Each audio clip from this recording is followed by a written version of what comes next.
Good evening, everybody. Welcome to our live stream Sunday night. Sorry we missed you guys last Sunday. So happy Easter to everyone who does celebrate. I know our guest absolutely does. I know we were contemplating with whether we want to do one during the middle of the week or not. We decided, hey, you know what? Let's just do it a little bit later. And we are. So got a really, really cool topic for you today. Kind of glad actually we pushed it off a little bit because that allowed me actually two more range trips to experience the guns, and we will absolutely talk about them. So we're going to be joined by Aaron from Anarchy Outdoors, and I know I wanted to bring him on because I know he explicitly has experience with these firearms, built a company around Ruger firearms, and also has them both, and they are also developing a number of products for the Ruger American Gen 2s. So that'll be a fun topic for today. We are recording this. I know we are on Rumble. We got a bunch of people watching on there, probably on Odyssey. Have not checked Twitter. I don't actually have those comments on there. But then because today's topic is actually really cool, so we will recompile it into a video as well. But before we get into that, I want to say thank you to all of our supporting channel members. Thank you to all the guys who've been sending the super chats. Thank you everybody for who has been coming on our live streams over the last few years. I know we're making it much more regular now. And then after our live stream, gotta finish the taxes and then get ready for range trip tomorrow morning and put the final thoughts and conclusions into our Ruger American Gen 2s. So before we get into that, if you do want to help support the channel, we have these awesome patches, which for now are only available on our website, luxgun.com. There we go. So you can go luxgun.com. That is our site. We're going to have all of our merch. We have patches, stickers, and we also have a number of products that we stand by and support. So we have right now on there, we have a number of Sunway photo shooting tripods, and we have some really cool deals on some open box ones, demos that were sent. So basically still carry the full warranty and everything, but you get them at a significant discount and help support the channel. So thank you guys on that. So today, if you guys want, you're going to be able to find all the information on Anarchy Outdoors right through that link. And I think we'll probably have something a little bit special on there as well for anybody who is watching this live stream and watching this video. So let's dive in, and I am going to bring on this gentleman while I put on my headphones because I know he already has his on. Good evening. Do I need to hide my background? No, you're fine. Just don't pick it up. Yes. Perfect. So what Aaron is talking about is YouTube generally doesn't have issues with firearms except there are algorithms in place in order to prevent people from doing stupid things on a live stream. So as soon as you pick one of these items up and handle it, they'll automatically shut down your stream, as we found out the hard way a couple of times. Not going to say all the time, but we did find out a couple of times. Fortunately, there was no long-term repercussions about those. So good evening, happy Easter. I know I told you this before ahead of time, but on a live stream in this capacity, happy Easter, my friend. Hey, thank you. All right. So I know we've been basically talking about this topic for now. It seems like 3 months or 4 months, something like that. When did Ruger announce the American Gen 2? Was it before? It was right before SHOT Show, but was it in 23 or was it in this beginning of this year? I don't recall. If I remember right, it was like in December. Okay. Yeah, so it's really interesting. I mean, anytime we talk about the gun and kind of like from where we were when we first learned about it to where we are right now, I mean, so many things have changed. Expectations were completely different. I know we went from when we initially learned about the gun and talking to people at Ruger, it was, quote, oh, it's only minor cosmetic superficial changes. Most of the stuff from Gen 1 to Gen 2 will work.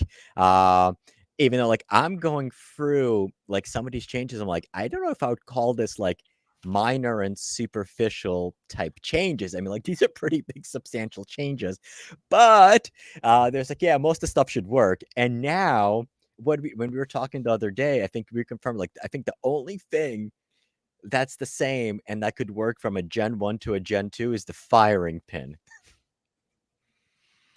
Yeah, that's really it's pretty close to the firing pin.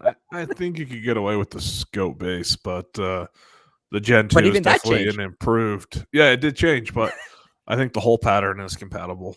So Yes. Yeah, so basically what we know is that the action footprint is the same, but everything else except the firing pin and the trigger. Well, most of the trigger, I haven't compared the two side by side. So I mean, we have it's a 3 position versus a 2 position, but the trigger blade is the same. Yay! The trigger blade is the same. He's looking this up right now, isn't he? no, no, I'm not. No, I'm not. Okay. I'm working on that other thing you had mentioned earlier. Oh, got it. All right, very cool. Ooh, that's gonna be really cool. December 18th. So the official announcement date I did look up, and it Okay. is December 18th of 2023. Okay. So the gun's basically been out now just under 4 months. It's been in people's hands. So one of the cool things about Ruger is when they announce a gun, that means they already have them ready to go. They have been shipped. I know you got one almost immediately. I got one right before SHOT Show, which was the Ruger American Gen 2 Ranch. So this is actually my first ranch rifle. And at that time, there was only 3 calibers. So I picked it in 7.62 by 39. And then immediately after it came back from SHOT Show, my FFL was holding for me the Ruger American Gen 2 Standard in 6.5 Creedmoor. So by now, I've had both of the firearms to the range, and it's really interesting. So one of the reasons why I'm glad we did this live stream a week later is because right now, after shooting both of the guns, my opinions have changed versus just after shooting the Ruger American Gen 1. I'm sorry, there's just the shooting just the Ruger American Ranch.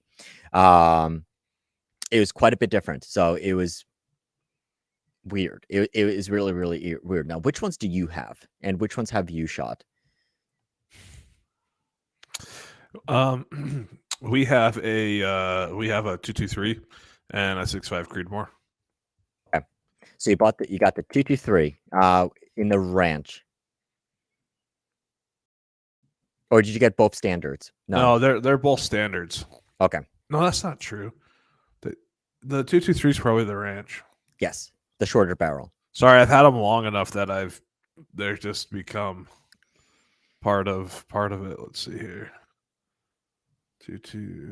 No, it's a standard. It's a standard 20-inch barrel 223. I'm pretty sure. Because did they release their ranch? Yes, they did. So when they launched first, they did the ranch in 223, 300 blackout, and 7.62 by 39. And they launched the standard in 6.5 Creed, 300 PRC, 243 Win. And I'm not sure Yeah, if we got a ranch. okay. Oh, hey, the Predator's out now, or it's on their website. And yeah, so basically, and since SHOT Show, they launched the Predator, which is also really interesting. Scope it. Sorry, I'm replying to you in our message. We're gonna edit this out for the video, but all you people who are live are getting this here. Max and I need to learn to communicate better during the day. So we're doing some back end communication through the private chat at the moment. Yeah, absolutely. So on the Predator, the only thing that is different is it's a longer barrel and the Cerakote, right? No, so this is actually a really interesting one. So from Gen 1 to Gen 2. No. I meant sorry, from the standard Gen 2 Correct. to the So I'm Predator getting to Gen that. 2. Yeah, I Okay. got it. I'm taking a step back for a second.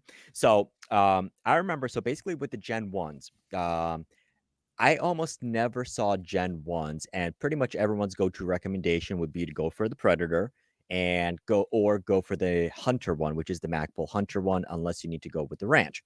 The issue was the standard model was a thin barrel, it wasn't fretted, The stock that it came with was primarily for the proprietary magazines. And between the models, so basically your next step up from that was the Predator. You get a slightly longer barrel, but you get a fretted barrel, and some of the models would actually be compatible with AICS pattern magazines. Now, what's different for this time is they basically took that entire model lineup and they threw it out the window. So right now, at least for the ones that we have out right now, so we have the standard, and actually I'll pull it up here. Let me pull this up and we can talk about this. So what they did was, okay, so let me bring up this page. Bolt action, Ruger American Gen 2. All right, so what they did this time was screen. There we go. And okay, perfect. All right, you guys can see it. So one of the things that Ruger did this time is, just as last year, they are using the exact same stock. The only difference is going to be the color that they painted. So your standard is the speckled gray, the ranch is the flat dark earth, and the Predator is like the olive drab green, so a little bit lighter from the first side. All of the models right now have the spiral fluted barrel, and all of them come with the muzzle brake. So last year, the standard and last year, the only ones that actually came with a muzzle brake were the Go Wild and the Hunter. All the rest of them did not come with any brakes or anything.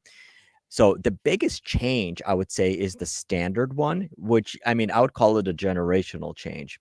So it went to a heavier contour in essence, fluted, spiral fluted barrel. It comes fretted, and it comes with a muzzle brake. And we can talk about the muzzle brake separately, but it does come with a muzzle brake. And what they did was they Cerakoted the barreled action, and the stocks have a different finish on them. So for the standard, this is a massive upgrade because, once again, fretted, comes with a brake.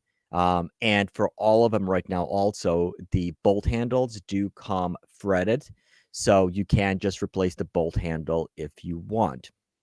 Now, the other thing they did across all of them, so you have the stock is still fairly flimsy. It is. What they did was they recontoured the forend and they recontoured the back, and they did make it adjustable length of pull and comb height. However, it's not like push button or anything. So what you have to do is use spacers for the adjustment of the length of pull. So the spacer is actually pretty big. I don't recall the exact ones, but I think it was like a 1.5 inch difference between no spacer or spacer. And then if you need something in between, you can order it on the website. And for your comb height, you have this spacer here on top, and it comes with it. And then if you need to lower it, you can just remove it. Now, my first impressions with both the ranch and the standard on the comb height. So the length of pull was not bad. It was a little long for me. But the thing that I actually didn't like was the spacer. It wasn't high enough for me. So it's possible just the rings that I used on them, but I did wish it was a little bit higher. Or the alternative is, and what I'm going to do tomorrow is put on your, I always butcher the name. Is it comparison, or how do you, the pad that goes on there? I believe it's comparison. Comparison. So the Yeah, I'll have comparison. to. I was thinking about renaming that. Let's pull the audience. Who knows what comparison means? Is it like, Comparison cheek pads. Throw it in the comments, and we'll circle back to it. is that like comparison? It's comparison. No, no, Is it no. We'll let them guess. We'll let them guess, and then we'll circle back to it, and I'll explain what it is. awesome? All right. So the comb height, I do wish it was a little bit longer. But so even though the comb height and the length of pull are adjustable, they don't come with any of the adjustments inside the box, which was a slightly disappointed with. Because, like, for example, like if you're looking at the Savage 110 Tactical, that one comes with multiple spacers, so you can build it up, and even the Ruger American Long Range Target, the Hawkeyes, they do come with additional spacers. So, yes, it's a big, big, big change, but is it that useful? I think like it depends on the theory that you subscribe to. If you subscribe to the theory of manipulating your body to the gun, it's fine. If you subscribe to the theory of the gun should be manipulated to your body, it's not that great. And I think you're still going to want to make some changes. So this is the gun. So this is the standard. Massive, massive difference. Now, the only difference so far between this guy, the standard, and the ranch and the predator is going to be the barrel length. So your ranch is going to be across the board right now. They have 60 right around 16.1 inches. So 6 arc, 6.5 Grendel, 6.5 Creed, 5.56, 7.62 by 39 is what I have. 300 Blackout, 450 Bushy, 308 Winchester, 350 Legend, 400 Legend, and 22 Arc. So all of them are right around 16-inch barrels.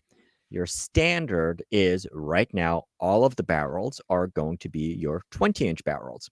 So 20, 20. So 350 Legend, 400 Legend, 6.5 Grendel, 6 Arc, 6.5 Creed, 6 Creed, 308 Win, 223, 7 odd 8, 243, 450 Bushy, 204 Ruger, 270 Win, 30 odd 6, 300 Win Mag, 6.5 PRC. That's actually a little bit of a change. 22 arc and 7 PRC. So one of the things that I will say here is if you're thinking back to the Gen 1, the larger cartridges such as 6.5 PRC and 7 PRC were only in the Go Wild edition. Here, they're available down in the standard, which is really interesting, which is nice. So same thing. So MSRP 729. Scroll back to the bottom real fast. Is the 22 arc or They're gonna offer the 7 PRC in 20 inches. yes? Wow. Why? I mean, 20 inches may be it may and I'm not 100% sure on this, but it may be just short enough that you're blowing powder out the end of the gun. Interesting. Right. I don't know if it's got enough burn time in 20 inches, but maybe it does. But what about? So I mean, like you have 300 Win Mag. It's a 20-inch as well. Yeah, I doubt it has the time to burn all the powder. Okay. All right. And then finally, so let's take a look at the Predator. So the Predator, once again, the gun's exactly the same, just different Cerakote finish. And the barrels here are 22-inch barrels. So the only thing you have to decide besides the caliber is, do you want a 16-inch barrel, which is the ranch? Do you want the 20-inch barrel, which is the standard, or the 22-inch barrel for the Predator? So caliber 6.5 Creed, 308, 7 odd 8, 243, 6 Creed, 204 Ruger, 450 Bushy, 350 Legend, 400 Legend, 223, 22 Arc, 6 Arc, 6.5 Grendel, 30-06, 270 Wind, 300 Win Mag, 6.5 PRC, 7 PRC, and both of these are in 22-inch barrels. So somebody had a question, I think it was Steven, who posted, okay, well, what type of mags do they come with? So pretty much now, across the board, so this is actually a good one to highlight. So pretty much across the board for most of the calibers, it's going to be either AICS or it's going to be AR mag caliber. So the small ones, so like the stuff that you would typically stuff into a AR, will come with AR magazines, with the exception of the 7.62 by 39, which they use Ruger Mini 30 mags, which I can't stand. So you'll see that in the video. And then your 6.5 Creeds, your 308s, all of those are AICS compatible magazines. The other exception to that is going to be your large calibers. So your 30-06 and your 270, your 300 Win Mag, 6.5 PRC, all of those guys, the 7 PRCs. they are going to use the Ruger proprietary single stag magazine, which is it's almost like no, it's not a rotary mag, but it's their own proprietary magazine. Um, Why don't they just do a AICS mag? okay, so the issue for that is, so kind of like look at it this way. So Ruger is simplicity. So the stock mold is exactly the same, but right here on the bottom, you kind of have this cutout. So they have interchangeable mag wells that they use. So if they do, so I guess kind of like the problem is, so like Ruger, for like take a cartridge like 6.5 PRC. The problem with 6.5 PRC is that while in a Savage or Remington, they stuff those into the short actions. With the Ruger Americans, at least the Gen 1, I haven't seen a Gen 2. The 6.5 PRC is actually the long action. So they would, I mean, you would need probably different mags or something along those lines for those. I don't understand why. The 6.5 PRC is just a mutant. You can run a long action AICS mag and be just fine. Yeah. But no, so like all the Oh well. Ruger long actions, they use the proprietary mag. I don't know. I mean, hypothetically, I mean, we'd have to probably use like the CIP mags or like the long action AICS mags. That could be interesting, but yeah, I mean, for now, they're using those. However, what's interesting is so it's kind of funny. So Ruger has the 3 rifle lineups. We have the Ruger Americans, they have the Ruger Hawkeye, and they have the Ruger Precision. So 6.5 PRC on the Ruger Americans is a long action.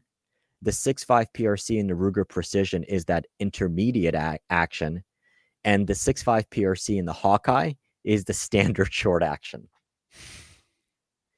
Yeah, it's wacky. Don't know who planned that one. Je ne sais pas. I do not know. Although I tell you, so like Je ne sais pas. I have the Hawkeye long range target. I love that gun. It's like I really love that gun. In the short action, it's pretty sweet. I need to take mine out and shoot it. You do. You do. I All have right. a So whole list of guns I should take out and shoot. absolutely. All right. So my first impression. So the first thing that I did was when I got the ranch first in 7.62 by 39. And so one of the things that Ruger promised and a lot of people were mentioning is that the action is going to be significantly smoother. There's not going to be that zippered feeling, and it's going to be tremendous. It's going to be huge. Let's get our Trump vernacular back in. So when I grabbed the rifle by the bolt, and I started running the bolt, and it's like, I'm like, okay, yeah, the zippered feeling is gone. I mean, they machine it a little bit more. The tolerances are a little bit better. But with the ranch, at least in 7.62 by 39, I wasn't ready to say, like, wow, this is like a massive generational change, especially versus the 2.65 Grendels that I have on the Gen 1. Yes, the stock looks nicer. The barrels are fluted, they look nicer, they cool down fairly quick. It does come with the muzzle brake and everything, but I'm like, okay, it's still like, I mean, there's a difference between the street price and the MSRP, but I'm like, I mean, it's close enough, I suppose. Like, yeah, I would probably change it, but if you're the type of person who's going to tinker with the gun, I would probably say if you can find a Gen 1, you might as well just get a Gen 1 and then put it into a nicer stock or a nicer chassis and basically come out at the same time. And so I know Buzz is one of our viewers. He sent me videos of how he cleaned up his Ruger American. It's like just as smooth and like it feels really, really, really nice. So I mean, hypothetically, you can do the exact same thing. And now that the one that we heavily upgraded, my stock barreled action 6.5 Grendel, I mean, it feels extremely smooth, especially once we put on your Anarchy Outdoor parts. And it's like, wow, this is actually like really, really nice. Like, I'm not sure if I'd be able to justify the upgrade to it. And this issue, I know we discussed it in the past, particularly with these stocks. And I don't know if it's just a 7.62 by 39 or what, but trying to run the bolt, trying to uncock it, the gun just moves because that stock is so light, and in the 3 lug 70-degree bolt throw, it's like I'm like, okay, I don't appreciate the niceness of it. Then we were going to do the live stream, and then we moved it. So then I went back and I shot the Ruger American Standard in 6.5 Creed. And this thing was like, wow, this is like so much smoother. It feels on par to some of the CZs. And a lot of I don't have a teacup, but like I remember playing with them at gun shows and the stores. And I'm like, this thing feels like it's on par in smoothness to that. So now I'm kind of like at a point. I have 2 Gen 2 Ruger Americans, and they feel quite a bit different. Like the standard in 6.5 Creed, I mean, I shot it. We have probably about 100 or 200 rounds down range for the gun now.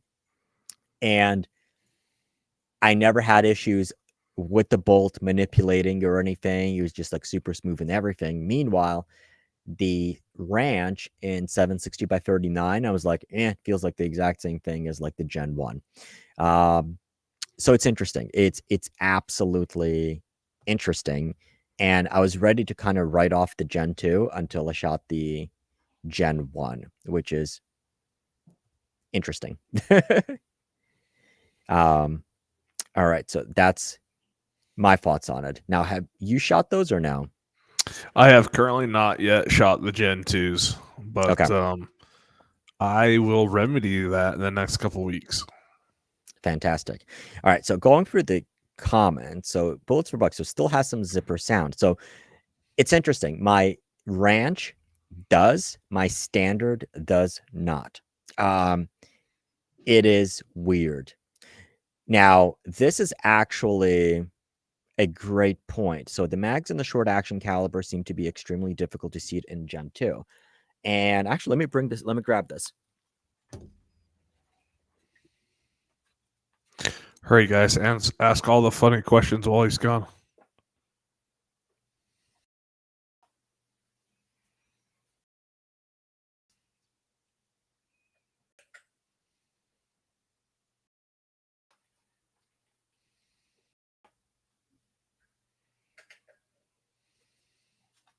Okay. So, Mr. Bullets for Bucks, I am guessing. Let me hide this. Oops, I need to hide it. There we go. I'm guessing you're using one of these, which is the Magpul AICS pattern mag. Interesting part. So the magazine that the gun came with for the standard 6.5 Creed, I had absolutely zero issue seating a mag or anything on there. However, this Magpul, it would not seat in all the way. And I have to investigate specifically, either it's the feed lips or what, but the mag would not seat in the gun. Metal AICS pattern magazines did, but not the polymer ones.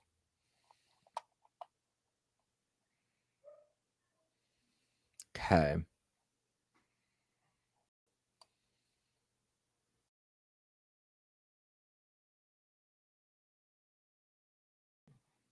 All right, so let me go through. Wow, some of the real Mr. Bullets for Bucks is really hitting it out of the park with some awesome questions. All right, wow, we have a lot of comments in here. All right, so we'll integrate these in here. Okay. And if you want to help support the channel, send a super chat. We will absolutely highlight that and get on those. All right, so Tim had a question. I'm still on the fence about the Gen 2. Thanks for the vid. It's going to be fun.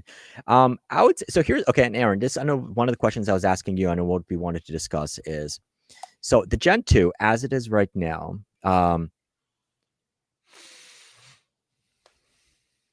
should someone, I guess we'll break it down. Is it a gun that you would recommend, number one? And is it for somebody who doesn't have a gun?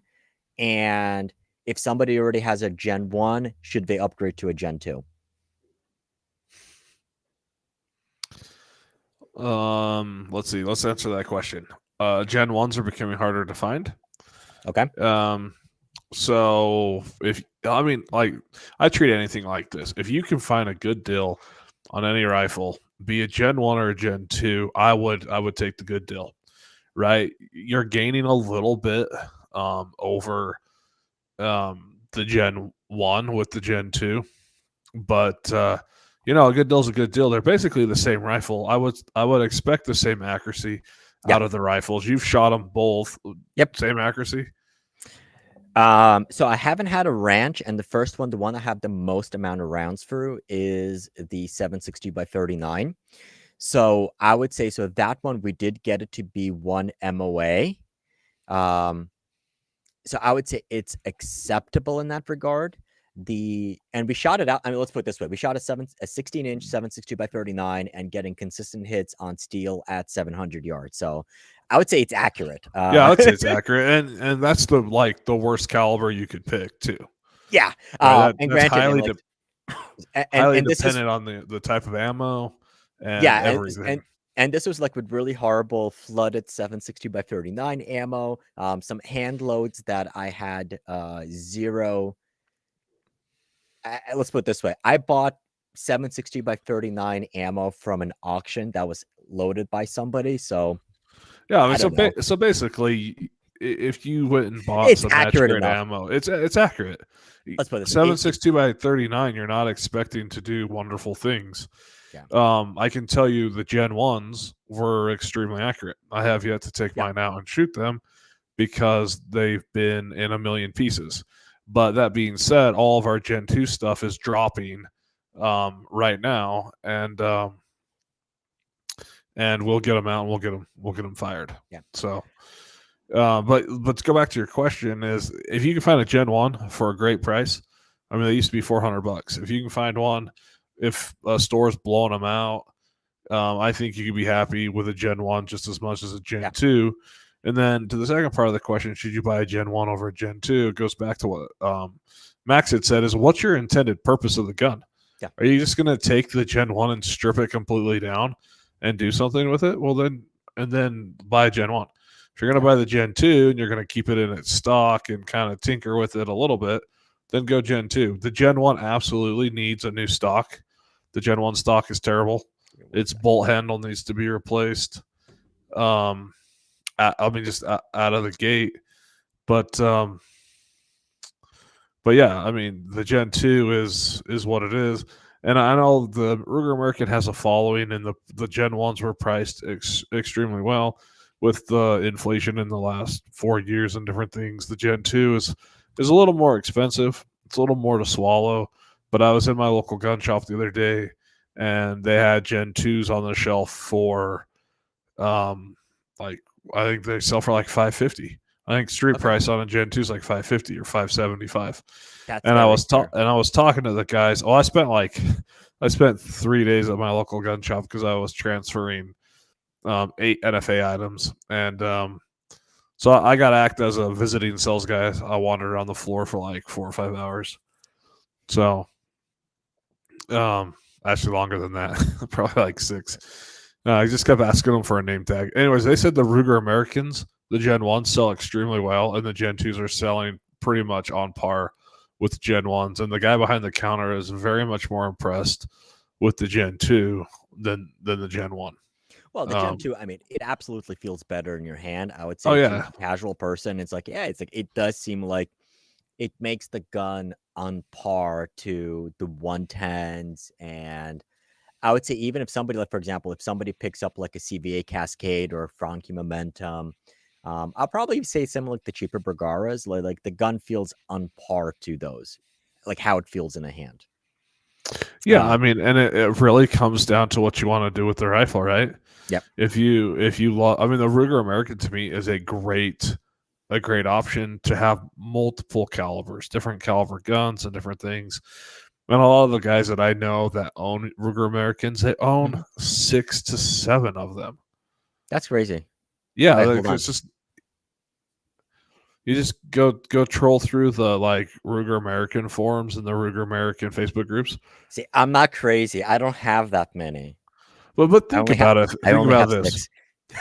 You got to get a 223 for the kids or for you. Okay. shooting prairie dogs or Yep. whatever, you got to get a coyote gun. Yep. So something fast. You got to get a deer gun, Okay. maybe long action for elk or something. Like that's four usable calibers right there, and the guns used to be $400. Guys would Yep. buy that all day, and I mean for $150, I think if you take into account inflation and the options they added to the Gen 2, I think the Gen 2 is a great value. I mean, you don't have to replace the stock on day one. It has a threaded handle. You could replace it. I mean, I would suggest replacing it, right? Because I make one. Our handle is still, it's got better functionality, Yeah. Well, we'll but get to that. Yep. it has a threaded handle, so you don't have to replace it on day one. You could just add a different bolt knob, right? It has a longer scope base, so you can mount bigger scopes and different things. Comes. Comes with a basic muzzle brake. Yeah. Comes in different colors. The barrel's fluted. I mean, So I guess like they a good way of added thinking. some stuff I to guess a it. good way of thinking about it is like then the rifles now, no matter which one you get, it's ready to go out of the box without having to get anything else. Yeah, and the other thing I like, I was just on the website goofing around or looking at it, is they're all the same price. Yes. That wasn't the case before, right? So No. you have a 16-inch or whatever, 16 or 18-inch version, a 20-inch version, a 22-inch version, all the same price. They all have Yep. the same features. There's nothing Like I said, different between the only them, difference unlike is the the only older difference is ones, the only difference is the color and the barrel length. right? So, all right. So I guess, and if someone already has a Gen 1, probably, I mean, the only feature that they would get by really going up is like if you're a hunter and you need a 3-position safety. Even at that, I mean, yeah, I don't, yeah, the Ruger American. You would have to see. I don't. So there's a lot of hunters that hunt in blinds that hunt really close to animals. Mm-hmm. I hunt out in the West, and usually you sit up on a ridge and you're glassing, and you have the ability to rack your gun. The Ruger American 1 is super loud. The 2, I don't think will be as loud, but I don't have any experience hunting close. Okay. But I think the noise difference between the two is a big deal. Like the Gen 1 is just noisy as all get out. I have not paid attention to that. It's just the zipper sound, right? We're talking zipper sound, right? Versus the Gen 2. What about the sound of clicking off your safety? Again, like I hunt at 600 yards, so to me it doesn't matter. Okay. Right? But guys that sit in blinds that shoot deer at 50 yards or 100 yards or 200 yards, it may make a difference. Okay. So if anyone does that, sound off in the comments. I'd love to hear. I don't sit in a blind and wait for animals to come. I actually have to walk up mountains. Okay. So All right. So James, I know he has a couple of them. He had a comment. Only Ruger I like is an RPR, and I guess in essence, a RPR is a Ruger American in the dress.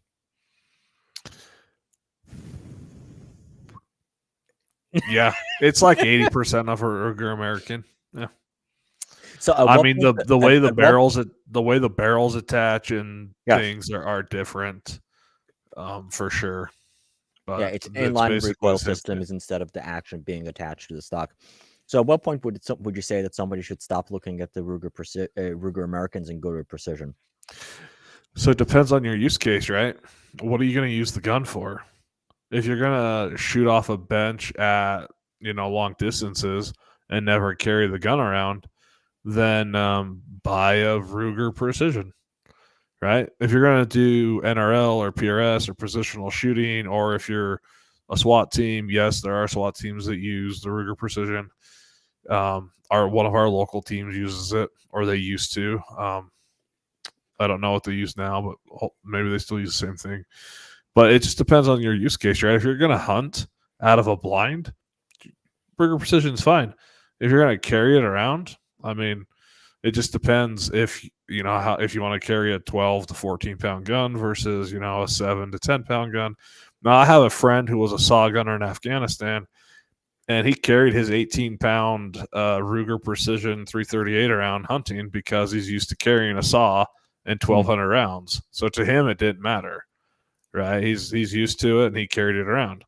So the biggest, I mean, the Ruger Precision rifle was built for PRS competition, NRL competition, and bench rest and things like that. Now, I would love to see them make a 300 PRC and a 7 PRC in the Ruger Precision platform. Well, I they have think. the Ruger Precision in 300 PRC. Oh, that's right. Sorry, I always forget I that they have have one. it. Sorry, I always forget because they released the 300 Win Mag first, 300 Win Mag, 338 Lapua. but they have Then now they did done the. then they did 6.5. Then they did 300 Yeah, but the PRC and 6.5 is a 6.5 different PRC. gun. The 6.5 Yes, is its own gun. I right. consider the But 6.5 its own gun it is. It truly because is. I mean, it's truly its own gun, and we did a video on that. I can't yes. remember if you or I did that or if it was someone else, Yep. but it's truly its own gun, like Hmm. straight up its own gun. So yeah, they have the. I would love to see a 7 PRC Yes. in the Magnum, I mean, or they might be able to get away with putting it in that 6.5 intermediate. PRC. They might be able to. That is going to be a good question. We'll I have to mean, send it up. 7mm bolts are really long, so they may not be able to, but it would be interesting to see. Hmm.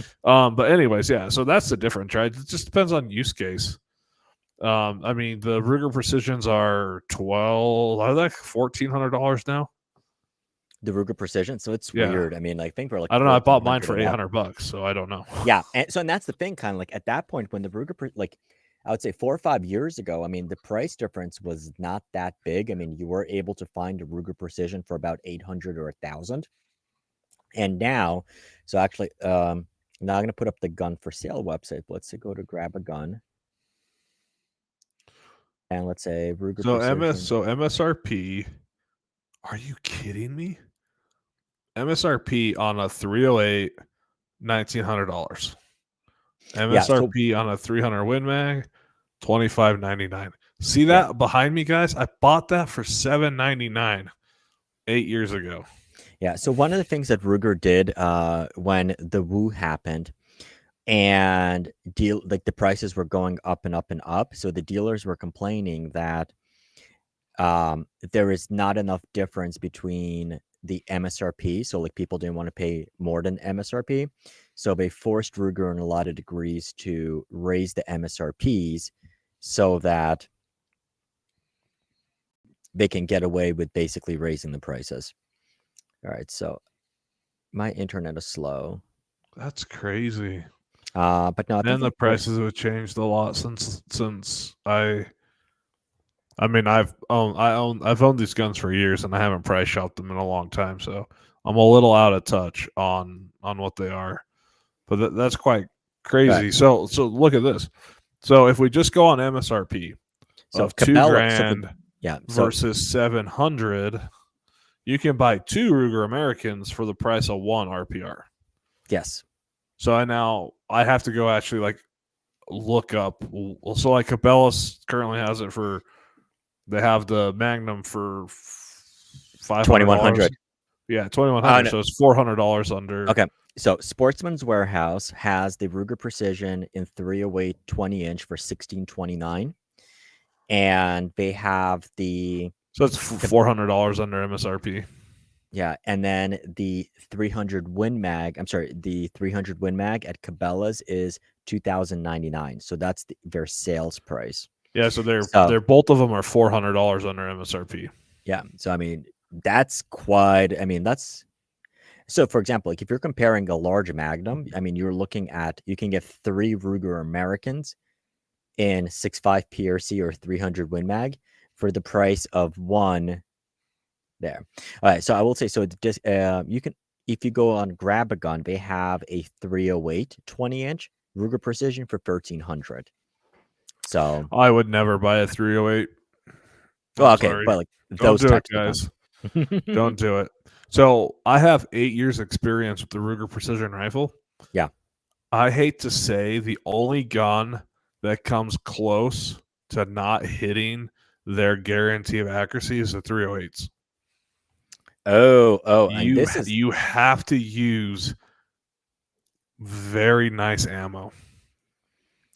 Whereas, and the reason for that is because the 308 doesn't really have a spec, right? Every bullet for 308 is different. They're loaded to different lengths.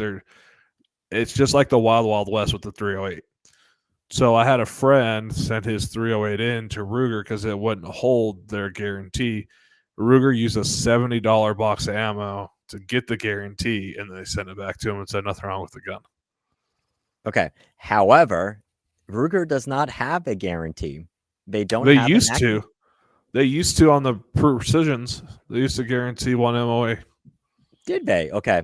Mm-hmm. Interesting. Yeah, because I mean, basically, modern Ruger, they don't have a.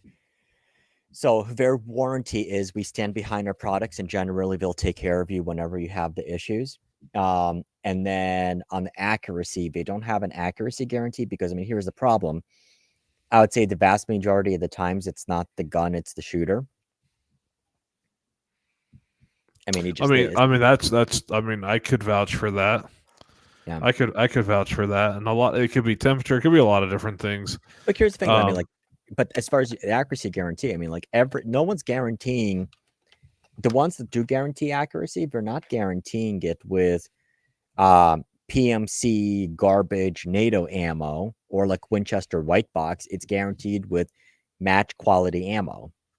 I mean, I'd consider things like American Gunner or Hornady Black to be able to hold the guarantee. But that's because the My ammo is good. It's my Ruger custom shop Mhm. shoots between 0.33 and half MOA with Hornady Black Box, Okay. and I've never shot anything else through it. And I have Burger loaded 109s and a whole bunch of really expensive ammo, and I've never even cracked the box open and put it in my gun because that black shoots so good, and it shoots out to 1,200 yards accurately. I need to go and fix my dope past 1290 because it's not on, but it's on out to 1290.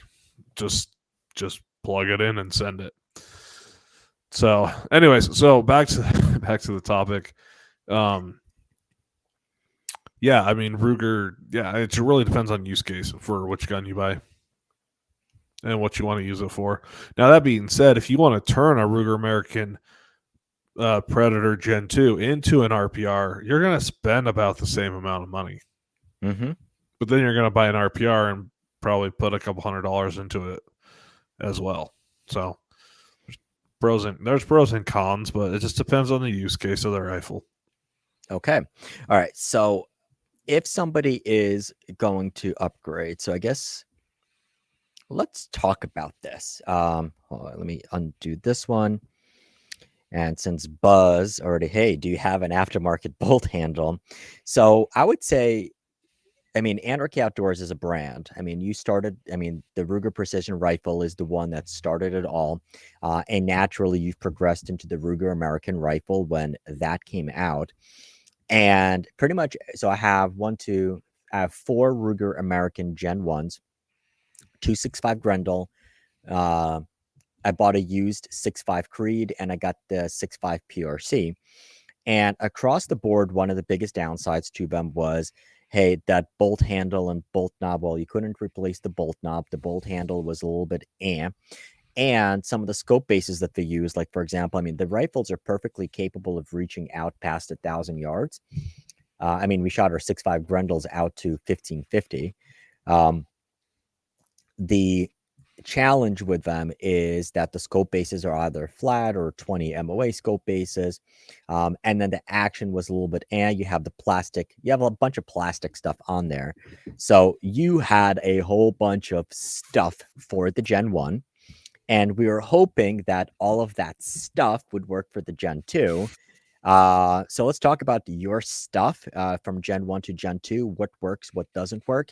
And with the Gen 2 rifles, now that I have them, now that you have them, what do you still think is a needed upgrade? What do you think is a nice to have upgrade?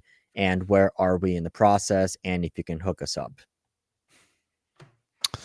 Okay, so let's start with the Gen 1.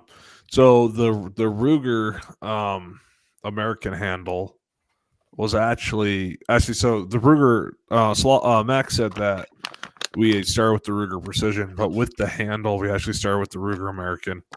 It was designed for the Ruger American primarily because it did not have a threaded bolt handle, and we make bolt handles, so selling bolt handles is always great.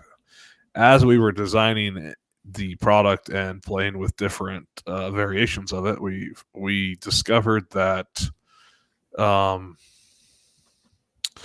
we discovered that the factory bull handle in the Gen 1 was extremely lacking in capability and function to the rifle, and didn't just lack a bolt knob on it. So that so we designed that product and we bent it in a way to allow the gun just to feel better. Like it just feels so much better when you use it. A lot of guys struggle to believe us until they feel it. But because we changed the leverage point of the handle and we extended it, it's just basic physics. The gun runs so much better. It's easier to run the bolt. And that being said, the other parts of the Ruger American have slowly evolved. They use the same parts as the Ruger Precision, so um, the Ruger Precision, especially the Gen 1s and 2s, they have a MIM, which is like a metal powder pressed Metal product. injection molding. Yeah, metal injection molding is on the so it's the caulking piece. Yeah, caulking piece. So I have a Ruger schematic on my desk. So I was looking down at it. It's the caulking piece, and it breaks after about 3 to 4,000 rounds. So we worked with a company to design that. 80 Arms, we sell their product. We replaced the firing pin because that piece also breaks. The caulking piece, the piece that rotates on there, also breaks. And as we were evolving these products, I mean, they both aligned with the Ruger American and with the Ruger Precision.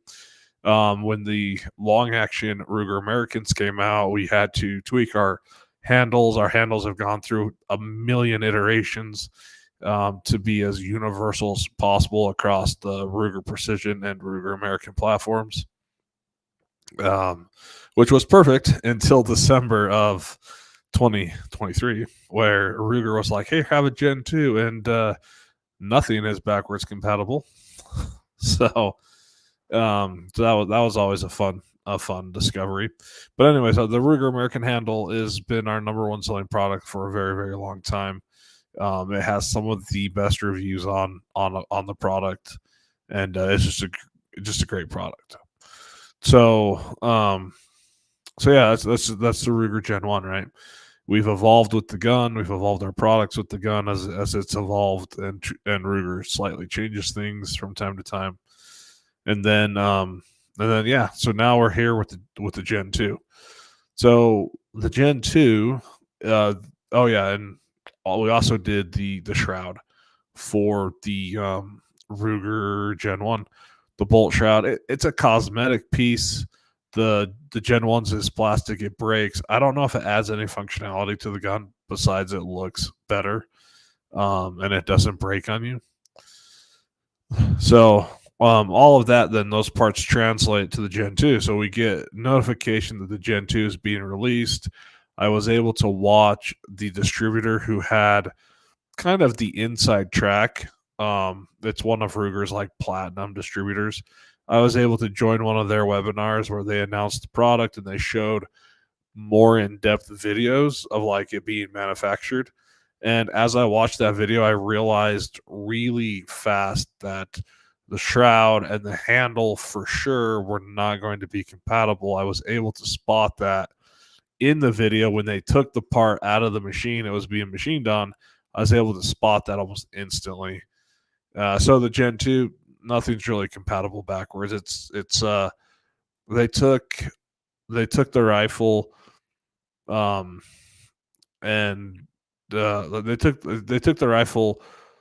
I think they took the receiver. They took the receiver and they redesigned everything else on the inside. So they're like, here's the receiver. Now let's add a safety, cocking safety or whatever, and whatever we need to do to make that happen. So it's really interesting, the products and the way they decided to change things.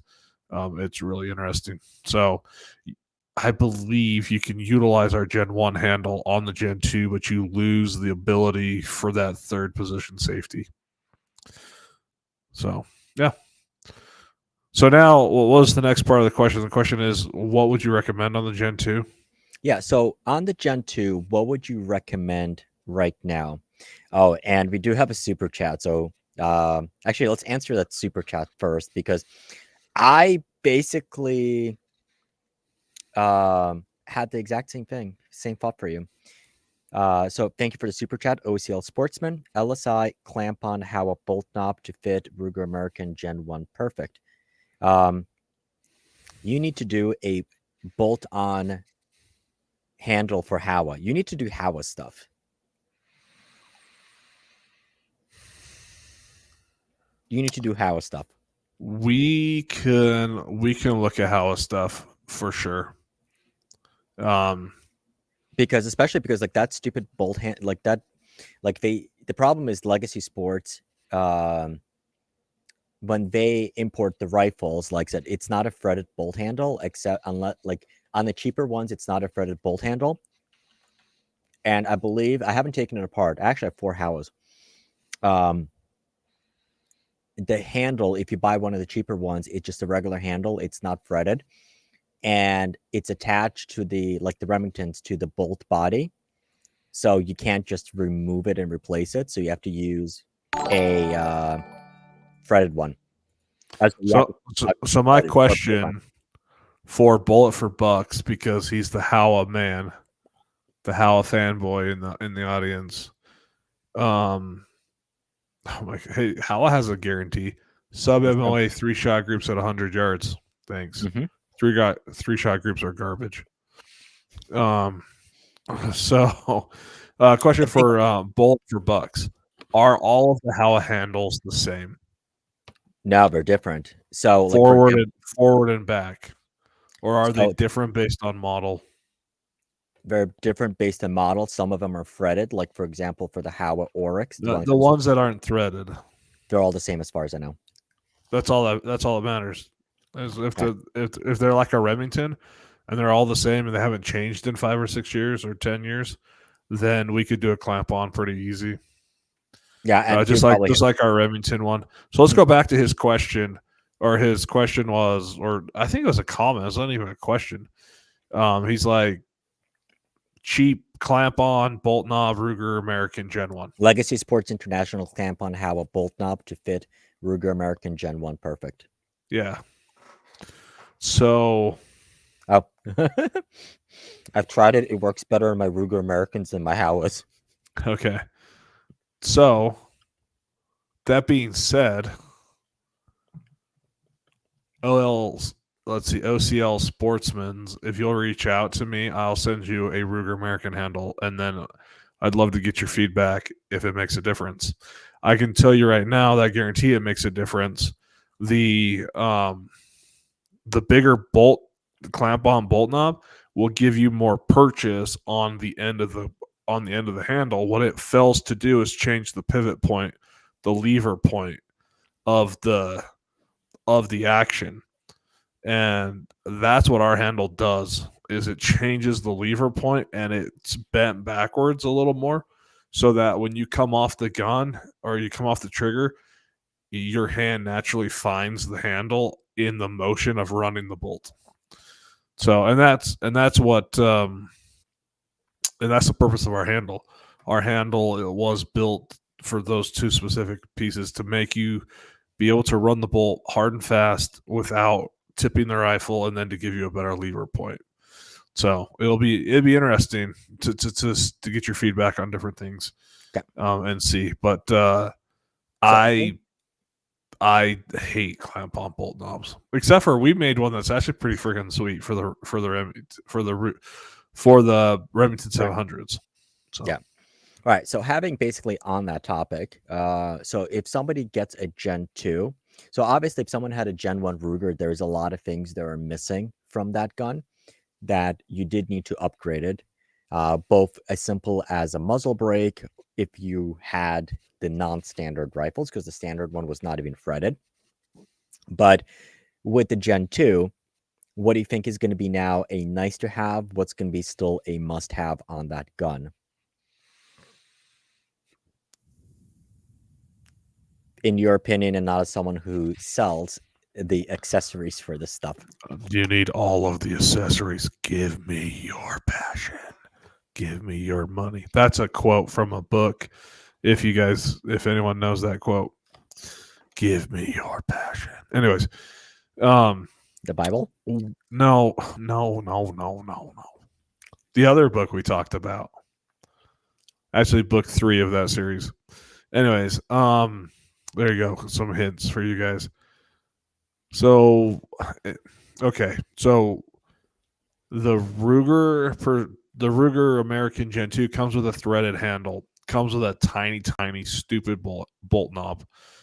Okay, this handle is slightly different than the Gen 1. They bent it back just a little bit, but they missed the mark. If they would have made it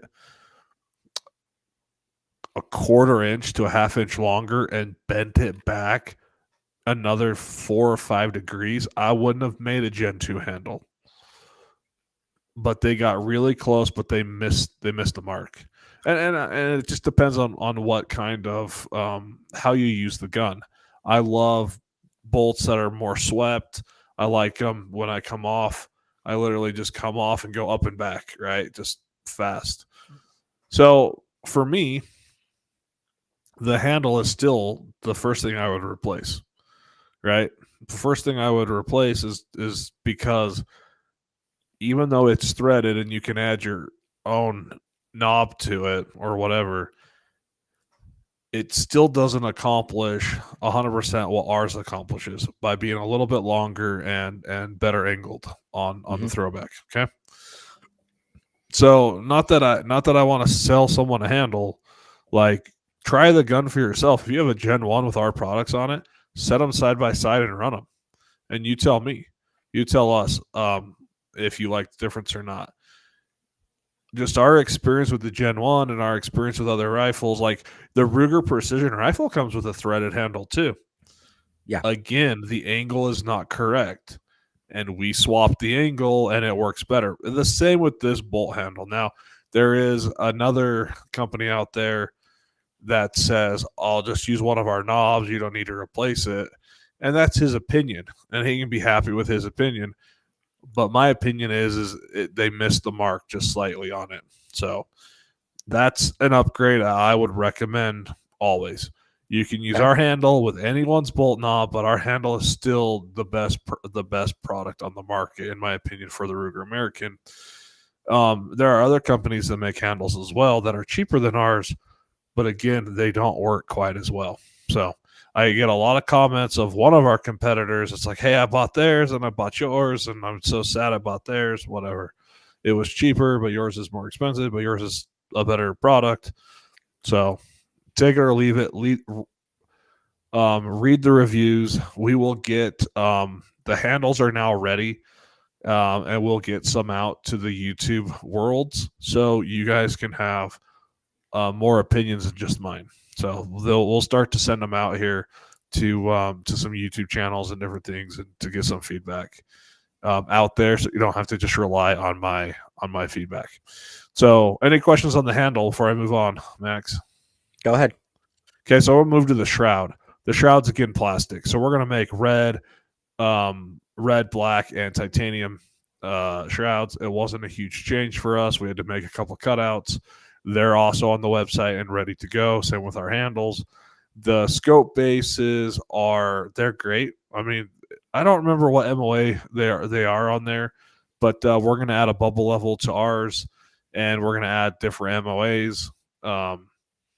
I believe they're backwards compatible with the Gen 1 because we are currently eliminating the Gen 1 bases on our website, and we're anticipating Gen 2s in 10 to 14 days. Actually, I'm fairly sure that the bases on the guns are flat. We're not 20 MOA. That would be sad. It should be a 30 MOA. So, So, let some me of look them at my were. website. So I'm looking. That was the Grendel. So let's see, for example, like 308. Okay, so So, it looks like we're going to do 20, 30, and 40. okay, 20, 30, and 40. Yep. Both with the bubble levels and without, or just We'll probably all do both. I'm not sure. We'll have to see. I'm not sure what we ordered. I've just been keeping track on timelines, but not exactly what we're designing. So I do know that they will be probably those 3 MOAs. So, and No, so actually, just looking at all the pictures, I mean, like, they're all flat. I wish they would say. I hope they're not all But you flat. Like, no, but what's the point usually of putting a scope base on a rifle if it's flat? because most your typical person's not going to shoot past 300 yards anyway. Or if you put in a 30 That's MOA it. and some, I want everyone listening to the live to sound off down below. Furthest, like not furthest you've ever shot, but like your average range trip. Like how far do you shoot on your average range trip? well, the people here are completely different from your typical gun I don't owner. really So. care. I just want to see.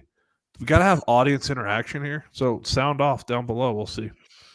Anyway, so scope base, And if you're, I handle. want you guys to sound off and basically be like, fine, give us a discount or something. I mean, who here wants a discount? But And only for the cool people that are here and yeah, on Rumble and on Facebook. who wants a discount? Like sound off. Let's see. And what do you want a discount on? I would like a Garmin Zero, and I would like a 50% discount. Yeah, I would too. So I would like a 50% Garmin discount too. So dream on. So I think the Gen 2, I could have sworn one of them did have, I think it was the Go Wild, that did have like a canted scope base. I thought the Predator had at least a 20 on it. Okay, you distracted me. I was looking something up and I don't remember what it was. Oh, I was going to see if the cocking piece was the same. I think it is. Yeah,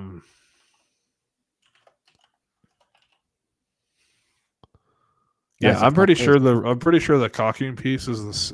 That does look like a flat rail. Yeah. Okay, I'm pretty. Okay.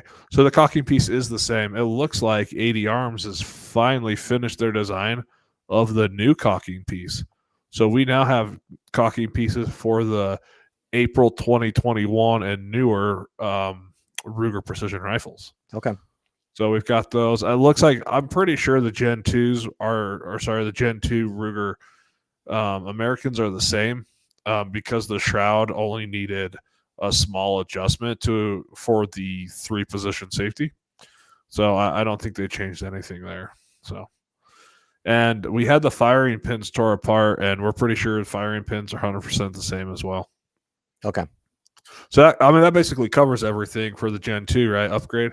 I mean, shrouds they look good. They're not plastic. And the handle, I know you're going to be tempted because it's threaded, but trust me, our handle will function better. But okay. Well, I guess the other one is, let's say if somebody wants to go like, okay, well, you know what? I need an adjustable comb height. I need an adjustable length of pull, and I just want to actually put this in a proper stock. I knew you were going to ask that question. Anyways, I have a funny story about that question. I'll talk afterwards. Okay. So currently, from my understanding, backwards compatibility is an issue.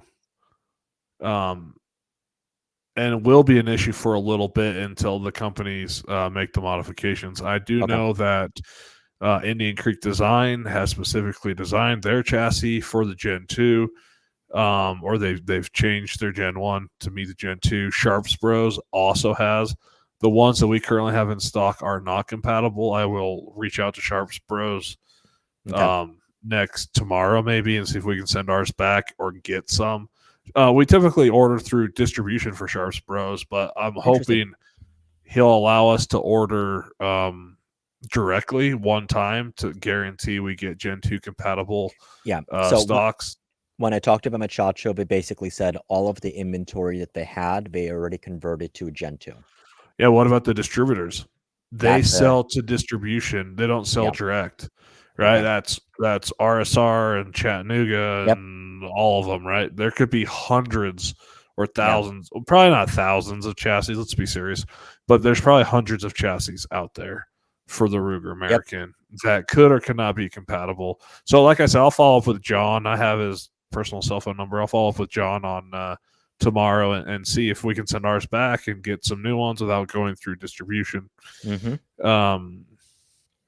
at least temporarily till they figure that out. The KRG Bravo, I'm not sure on. We've got to talk to KRG. They just released the Gen 2 Bravo.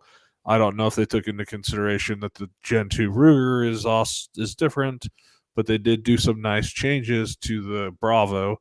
And maybe one of these lives we'll have to talk about some of the changes they did to the Bravo, to the Okay. whiskey, and to the X-ray. They changed the fore ends on all of them and did some minor modifications. I'm most familiar with the Bravo. I haven't played with the other two a ton, but they have a website and we can read it. So, and then I I don't know about the Magpoles honestly. So I do know that Cody has a video planned to be filmed this coming week and probably released in the next 2 weeks on the compatibility with all of these stocks. Okay. So That's going to be interesting. So I have an old empty. So when I talked to the folks at Ruger and when I talked to John Sharps at SHOT Show, what he told me was that actually, what both of them told me is that the difference, even though it's the same footprint, it's because of the 3-position safety. The trigger sticks out a little bit more, so they had to shave off just a little bit more to get the clearance in order to do that. yeah, so the tang of the trigger comes down and it's like 25 thousandths on each side. So Okay. less than 50 thou that they have to open up the space. But Yeah. just enough that you have to open it up just a little bit more. Yeah. So they weren't basically sure if all of the stocks and chassis were not going to be compatible or if somebody already had it. Almost none of them are backwards compatible. Okay. So almost none of them are. And like I said, Cody's been working on that video. Okay. And he was unwilling to share the information with me until he makes his video. Fine. So, And these are two co-owners of Anarchy Outdoors that are like not sharing information with each other. well, yeah, he was unwilling to share it with me, knowing that I was passing it to other YouTubers. Got it. So You're one of us now. You're one of us. I will have a conversation with him about that, but that's a topic for another day. He's young. Our chief operations officer. He's very young and Younger than he's you? He's a what? Younger than you? Yeah, he's 6 years younger than me, What? at least. Wow. No, that's not true. He might be 6 years younger than his younger brother, which would be 8 years younger than me. He's not. No, I think he's 6. I think he was. Well, I you think 90, youngins. 94, 94. I don't want to talk about his age on the live or the year he was born, but like I think he's 6 years younger than me. Okay. So yes, he's not 30 yet. I know that for a fact. All right. Well, Wow. very young. Youngins. He's still learning how to be a businessman and to do some things, how to manage people, and so We digress. All right. we digress. We digress. Okay, so scope base, I would say if you're shooting long range, you need a scope base. Sorry, but like that flat scope base that's on those guns is just like pointless. Yeah. So, Mr. Max here asked for a coupon code for today, so I generously made one, and So I'm gonna put it up. Go yeah, ahead. you can put it up. It's for we're gonna go 10% off, and it's for both Gen 1 and Gen 2 Ruger American handles, scope bases, and shrouds. If you add a knob to the handle product, it should discount it. I'm not going to go through and add all 25 of our knobs to the code, but there's a selection on the product that you can pick, and it should discount the overall total. All right, so we'll keep this up here for a bit. Oh. And it's only for the people that are watching the stream or in a replay. We'll see what. Yeah, and I set it for a week. Okay, so, perfect. It's good for a week, and yep. And if you really want to be cool and you're watching this a little bit later on, past when the coupon expired, if you are a channel member, we have our own coupon code just for channel members, which covers all of the products on Anarchy Outdoors. So this is just for you guys when we're dealing with the Ruger American Gen 2. And I will be working on a video with some of the upgrades for the Ruger American Gen 2 that'll be coming up. So we have 2 videos on the Gen 2s. We have the one in 760 by 39. That's done. That's being edited as we speak. And then tomorrow, I just need to do the accuracy testing on the Ruger American Standard in 6.5 Creed. And that is going to be the video after that. And then I'm waiting for the goodies from Anarchy Outdoors so we can test the 2 guns side by side and with the upgrades, and then we'll see what we can do. And I do have, interestingly, I do have an old MDT chassis that they built for Brownells. I am going to try and see what works with it or not. And trying to get a Gen 3 trigger from Jard the Gen 2 trigger, Gen 2 3-position trigger from Jard.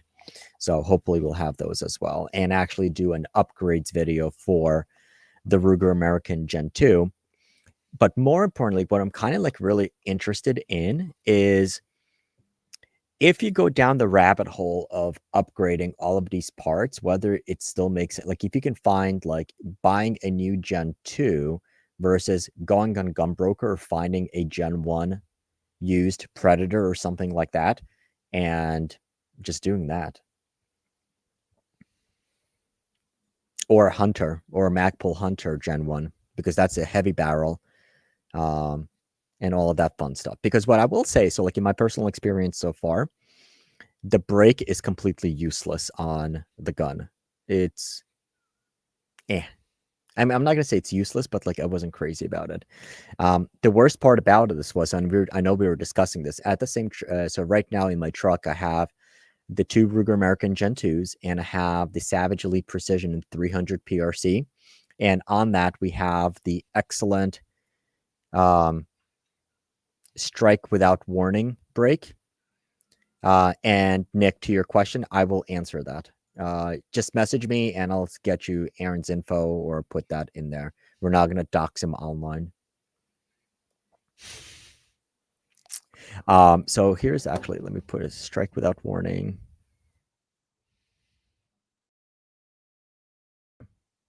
Ooh, it's on sale. So you have, let me see, share.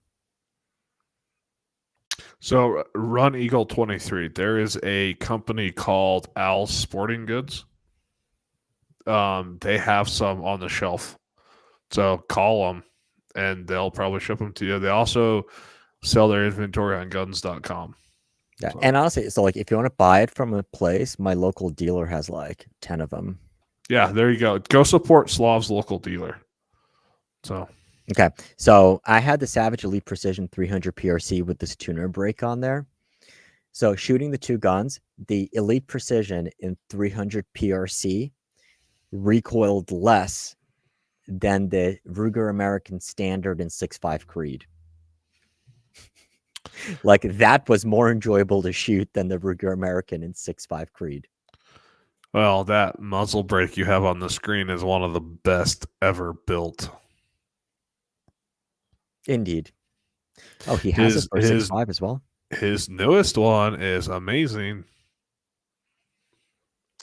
Too bad he can't produce product very well. But are all of them out of stock? Oh. I might have one on the shelf. I'll have to look, but yes, the problem is he just can't produce stuff. Yeah, right. It's not an easy muzzle brake, especially his new design. His new design has some welded parts and things inside of it. Just not an easy thing to produce, and he's been struggling with production. So we'll see. He just released he released a new design. None of them have been built yet, but one called the Chad. It is a 5-port muzzle brake without the tuner on it, and supposedly it is untouchable in performance. But we'll see. We'll see if they ever get produced in mass production. All right, so or even semi-mass production. Let's go back for some of these questions, and I'm going scrolling backwards in time. Oh, we're getting great. We're getting great. This is perfect. All right, so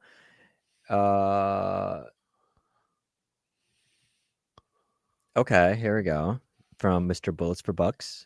Oh, let me show. Hold on, hide on stream. There I we go. love how they're having a conversation with each other in the chat. All right. That's awesome. It's easy to say 3-shot groups are stupid or don't mean anything. However, if you shoot, say, 300 PRC, 308, or expensive centerfire ammo rather than 22 long rifle, it's very expensive. Now, I think you should go on Mr. Bullets for Bucks live stream and hash this out. But Yeah, so 3-shot versus 5-shot groups. Go ahead. I'm sorry. Don't be poor. 5-shot groups. Sorry, I'm in too many Facebook groups like called rifle snobs or mid tier snobs and yeah. I agree. It really depends on what you're using your rifle for. I have a confidence issue in my firearms, and I like to know my guns, and so I spend the money and I shoot. Um, I have a 7 PRC that I'm building, and I have 400 rounds for it, and I haven't even put a barrel on the gun yet. But I bought enough rounds so I could break the barrel in and get to know the gun before I put it in the safe as a hunting rifle. See, my thing with a So 3-shot group is I can get even a crappy rifle and you can squeeze out a decent sub MOA 3-shot group, but the problem is the consistency. So for example, like if it's a pencil thin barrel, after 3 shots it's just going to be, the groups are going to go up. Or like if the gun can't keep it together, I mean, granted, yes, you have a challenge that you as the shooter, it's going to be a lot more difficult to bring the best out of yourself for 5 shots.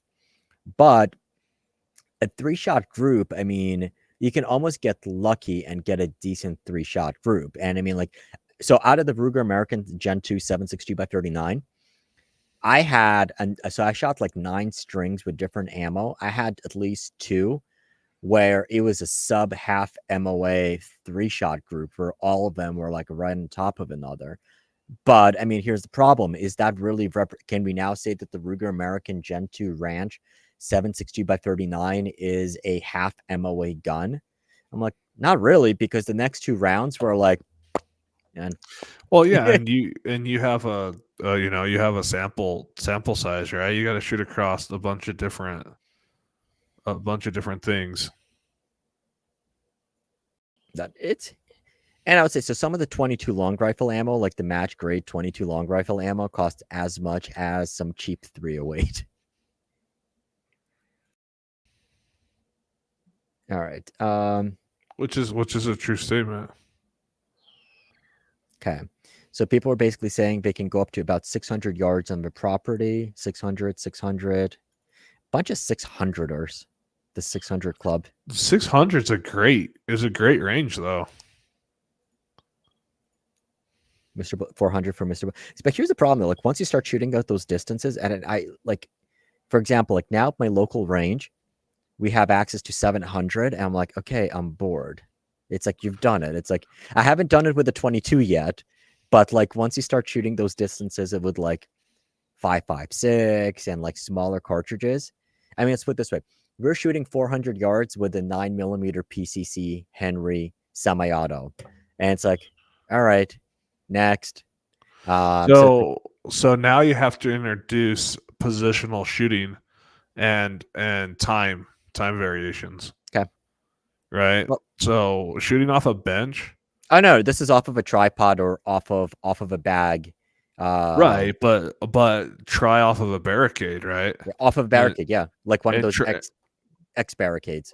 Right, but try like, hey, shoot 3 rounds in 35 seconds from 4 different positions, right? Like, all right, put some stressor on it, and do different distances and different targets, and right. I mean, I typically only shoot under 1,200 yards, but I shoot, but I stress, and when I practice on a 4-inch target at 400 yards, and I use the same target, but I change my position, tank trap, here, and I do very methodical, I call them one-shot drills, where I can go to the range for an hour and I'll send 10 rounds. That's it.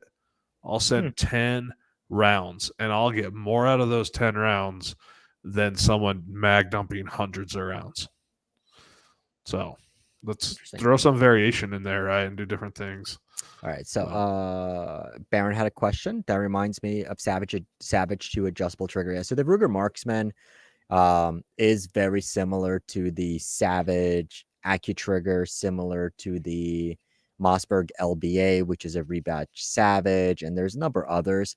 So I guess that's the post Remington 700 Lawsuit Society type triggers. They need to have the drop safety in there.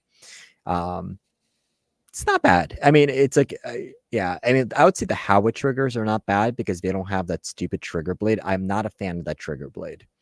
I'm personally just not a fan of that trigger blade, but they are decent triggers. Okay. And you had confirmation from Mr. Bulls for Bucks. So some are fretted, but all of the same otherwise.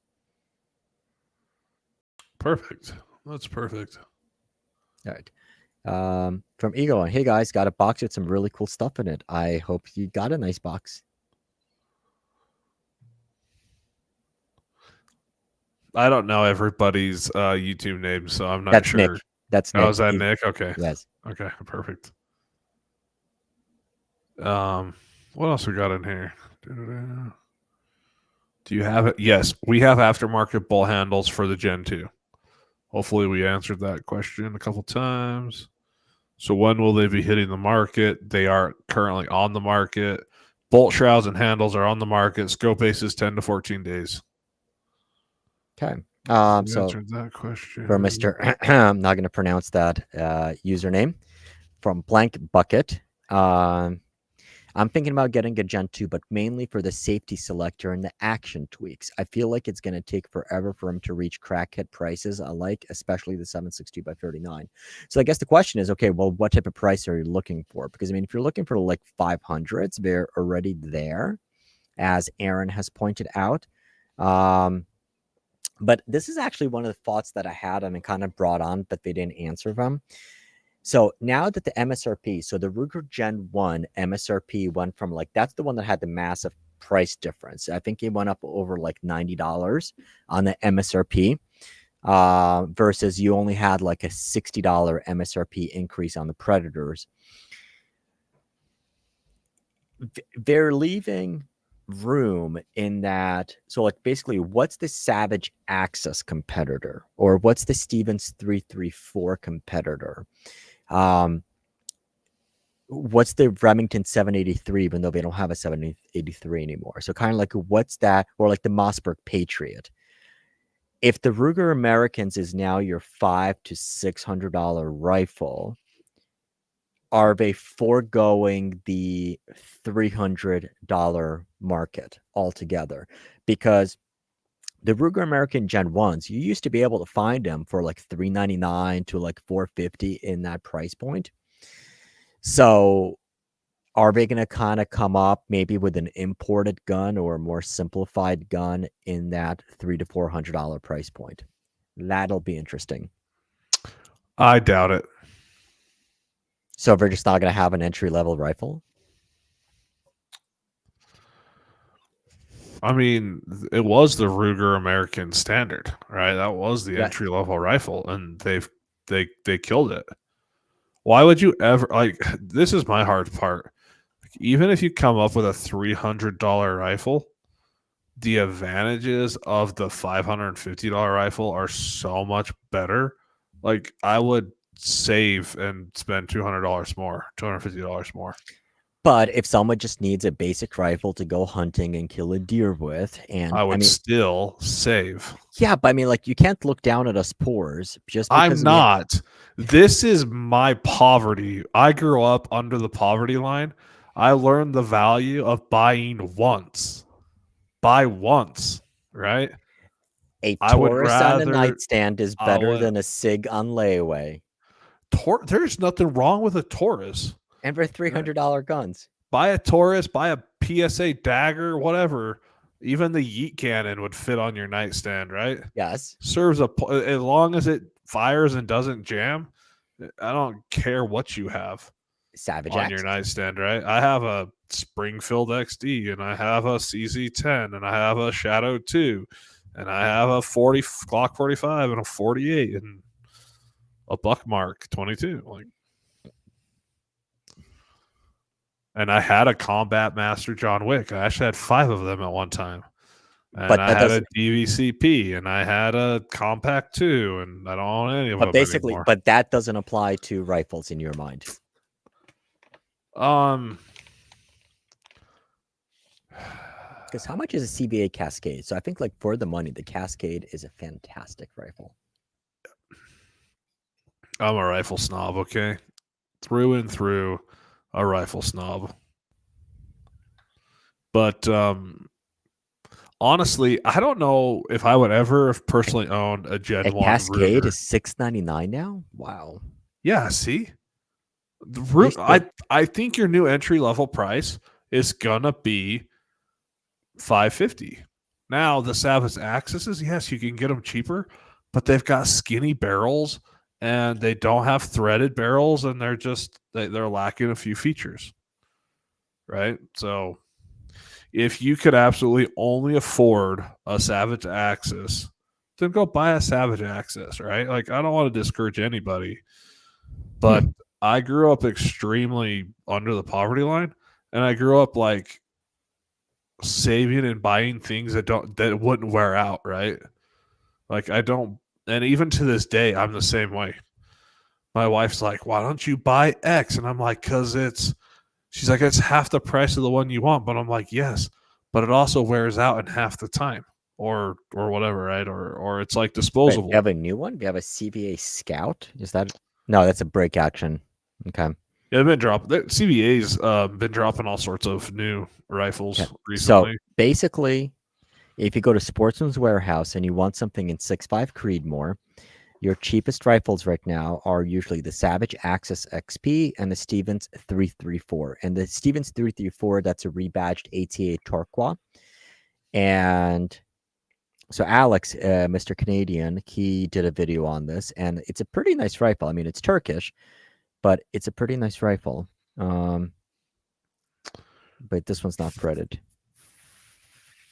But Is it's a it pretty. is it is Palmetto State doing a Remington 700 clone? They had it at SHOT Show, but I'm not sure if they committed to doing it. They're just Or playing with the idea. But like, look, check this out. You can go buy an Mossberg arrow. Patriot. You can go buy an arrow precision barreled action for $1,200 and get into the custom game like pretty easy.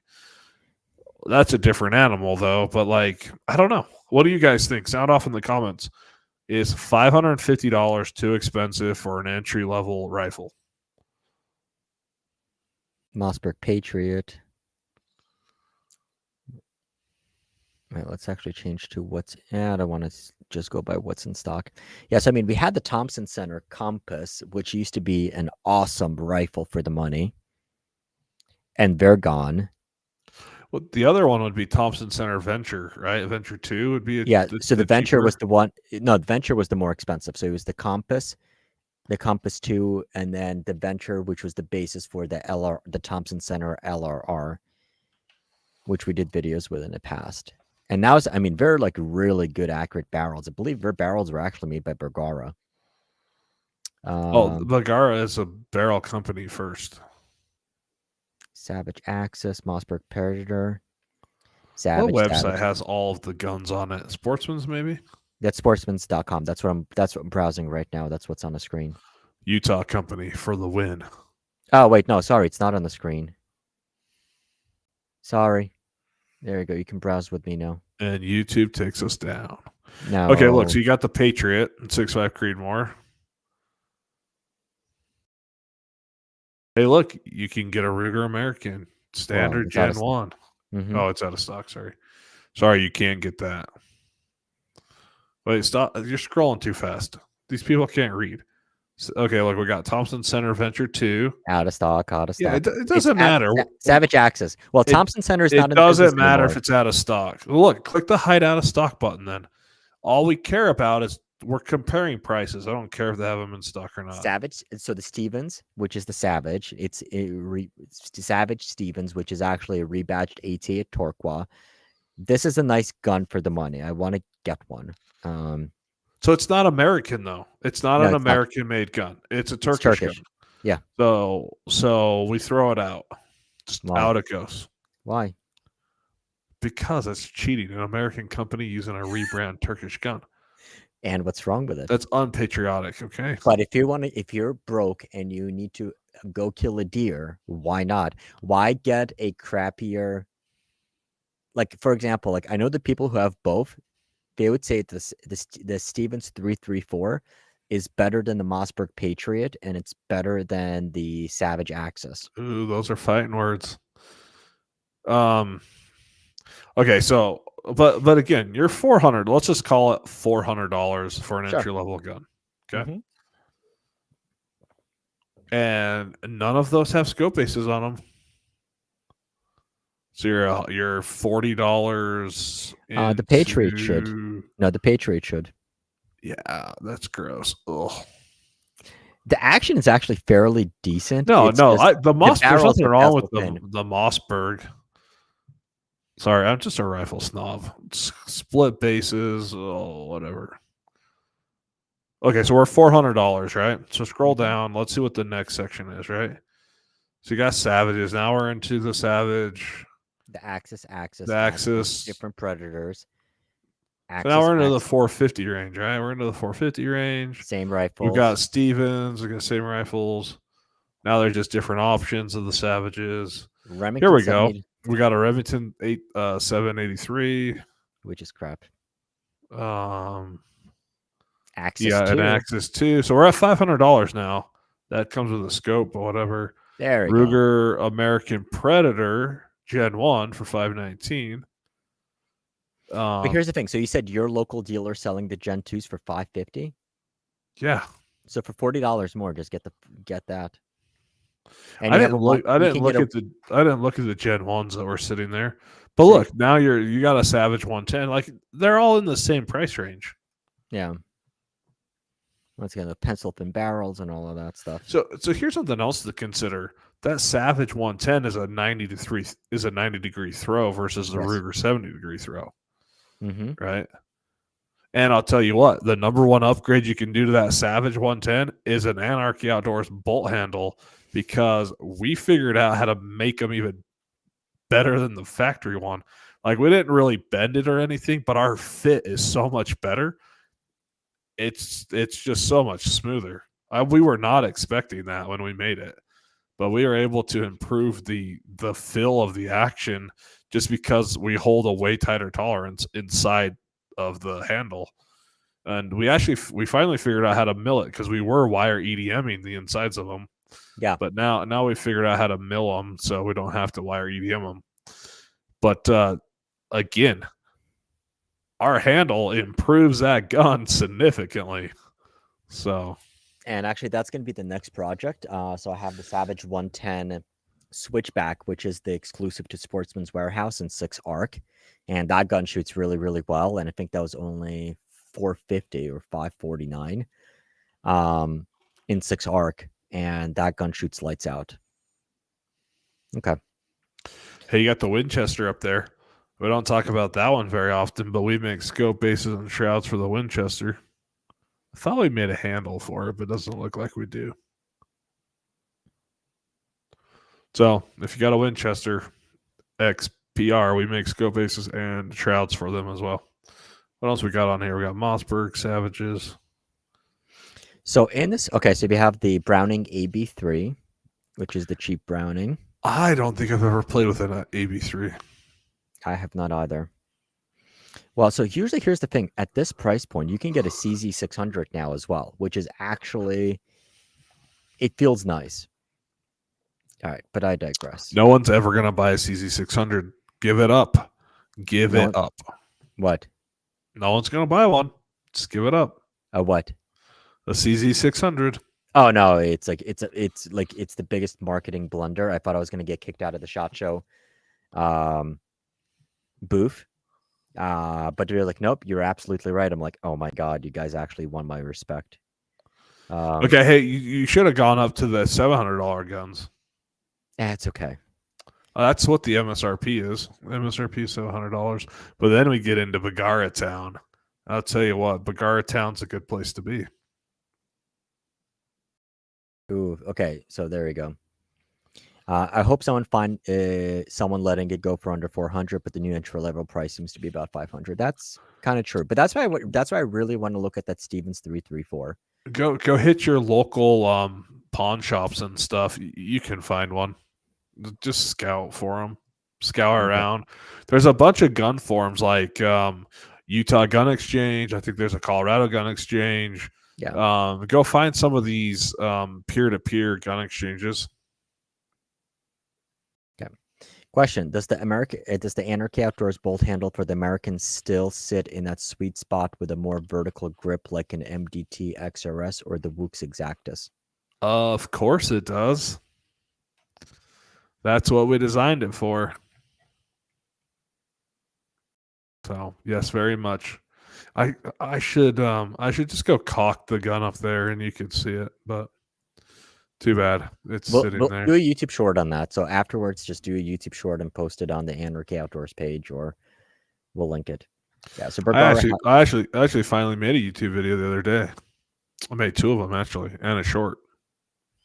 Should be proud of me. I haven't posted them yet, but absolutely I at least filmed them. started with 3-round groups for years. Started shooting 5-round groups that gave me a better idea about me and my setups. Inflation slapped me back down to 4-round groups. It'll be the oddball saver. That is true. I saw somebody else shoot like 4-round groups, and I was like, I don't remember like what video I saw 4-round groups. I'm like, okay, that's weird, but like it was interesting. I mean, so just go back to that. If I'm familiar with the gun and all I'm doing is verifying 0, I'll shoot a 2-round group, right? Like if they're touching, I'm like, okay, I'm done. But it's a gun I have experience with, and it's an ammo I have experience with. So Yeah. That being said, I had a buddy over the weekend. He Lapua sent him a brick Lapua. of Lapua. whatever Lapua. Lapua. You're on my live stream. You're gonna say it. Lapua. Lapua. Lapa. Whatever. Capstone. I'm about to take him off of here, but it took me a while to find it on here. But I was gonna take Aaron off. So Capstone, the distributor of Lapua, sent my buddy a brick of Exact. He put 25 rounds through the same hole with his 22. Wow. And yeah, dude, it was stupid. That's impressive at 10 yards. Oh, dude, no, it's beyond impressive. But it's also $35 for 50 rounds. That's more than your 9mm ammo. I mean, you're talking, what is that? That's like 6.5 Creedmoor ammo a couple years ago, $35 a box. I mean, that's more expensive than 5.56 ammo, basically. Yeah, but man, it shot a one-hole group like insane. It was insane. So I always give him crap about, hey, you gonna shoot that today? He's like, not for $35 a box, I'm not. So, but yeah, that's $350 a brick. That's crazy. Yeah, I mean he shoots a $150 brick, which is what I shoot too. We shoot Center X. Which is what ammo? Center X. Okay. Yeah, I shot a 5-round group at 100 yards with my 22 yesterday, and it was half MOA. Which is funny because I've shot the exact same lot of ammo at 100 yards and never had it be half MOA or less. But my gun did something weird yesterday. I had to adjust my scope a half a mil up, which I shot in 39-degree weather yesterday, which I've shot in for the last 3 months. And I don't know, something on my scope changed. Everything's still tight, but my well, it goes down. It goes down as it gets older. Well, it went up actually. So, but then and then the ammo was coming out of my gun 20 feet per second faster too. So I was like, oh, that's interesting. So it was a good day yesterday. So here's a question for you from a fellow YouTuber. Does Anarchy make things in-house, or are they outsourcing product for manufacturing? We outsource. So Anarchy Outdoors is ran by an IT manager, a CFO, and a operations guy. So none of us have manufacturing experience. So we outsource all of our stuff. It is all outsourced inside the United States. We have shops in Utah, Idaho, and in Texas that we use. We do most of our drawing in-house. Well, Yeah, we do most of our drawing in house. That will change as we lost our guy that does most of it. He graduated college and moved on to a real job. But So you yeah, guys employ a bunch of child labor, don't you? we actually employ a lot of ladies because it's hard to find. Um, I don't Cheap know. labor. Oh, cheap labor. No, we pay our employees well. We take care of them. Okay, it's we live in a college town and we have an extremely highly educated workforce. Like you go down to the cheese factory, half of the people running production line machines have bachelor's degrees. So we have a really highly educated population, and because of that, our labor costs are usually cheaper than most Hmm. places. But it's because no one wants to move away from our community. One of the safest in the country. It's a beautiful place. We're up in the high mountains in a valley. I've got mountains on all four sides. In It's case the beautiful. No, zombies no one come. wants to move, right? No one wants to move. So we have a very highly educated workforce in the valley, and even during like record high unemployment, like in 2008, the unemployment didn't go above like 3.5% in the valley.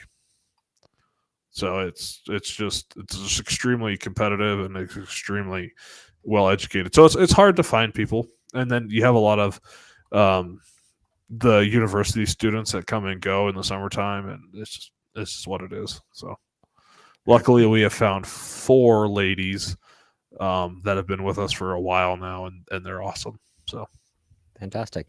Well, so I guess here, so you know a guy who can program CNCs if you moved it in house. So I guess kind of like, is that something CNCing is like in-house manufacturing? Is that something that you would consider? Or I know also like when I was over and we did the factory, well, we did the tour of Anarchy Outdoors, I saw a bunch of like pretty nice 3D printers there as well.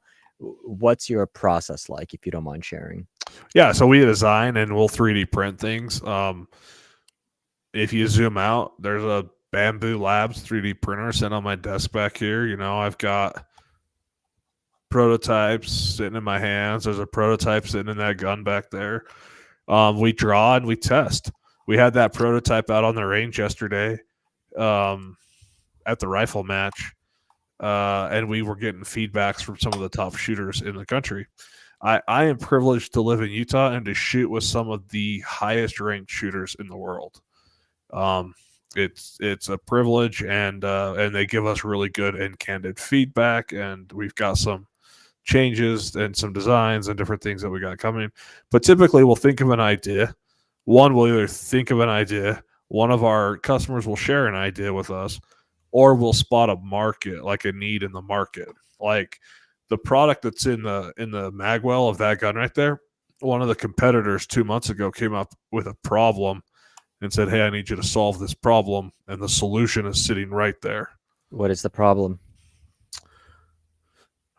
So the problem is some ranges don't allow you to use mag blocks anymore. They require chamber flags. Hmm. But Why not? some competitions allow you to use mag blocks and not chamber flags. So a lot of guys don't like putting chamber flags in their guns Because because messes with the bore and all that stuff. I right, remember. but then some matches have had guys put a mag block in, go back to their truck, close their bolt and pull the trigger and send a round through their truck. Don't ask me how that's even freaking possible because when you open the bolt, it should extract the round. But whatever, right? So there's some matches that are requiring chamber flags. Some matches will do both. That product is both. Hmm. See the hole in the middle there? In Mm-hmm. the middle of it, if you put your finger in there and slide it forward, it puts a chamber flag in the chamber. Hmm. So I will after this, I will show the whole thing to you. It's still under development, and I That is don't cool. and I Oh. don't care to disclose all of the parts of it All yet. So your right. So battery just died. my battery just died. I didn't plug it into the thing. So, all right. So actually, we're getting close to 2 hours. So what we'll do is go ahead and just sum up Anarchy Outdoors. And then I'll put my battery back on. Anarchy makes things okay. Yeah. So we don't currently make anything in house. To bring machines in house is a huge capital expense, right? To get machines, to make sure you have the right power, and then finding those guys that know how to do the CNC things. The shops that I've seen most successful do it, their business owners know how to machine and they know how to program them, they know how to run them.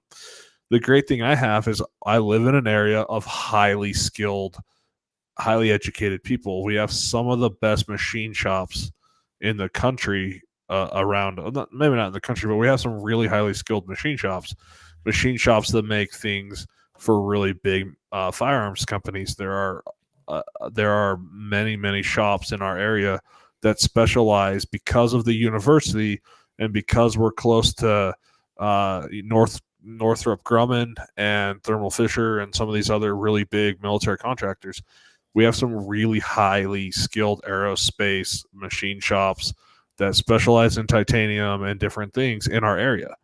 So they're already established. And then we were able to find a machine shop who had just retired, an owner that had just retired from a medical company doing like titanium hips and things for years.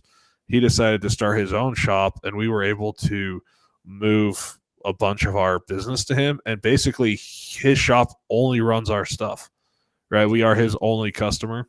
And every time he says, "Oh, I have a machine that's almost open," we'll drop because we've got a bunch of products made in different places, and we're transitioning away from one of our machine shops.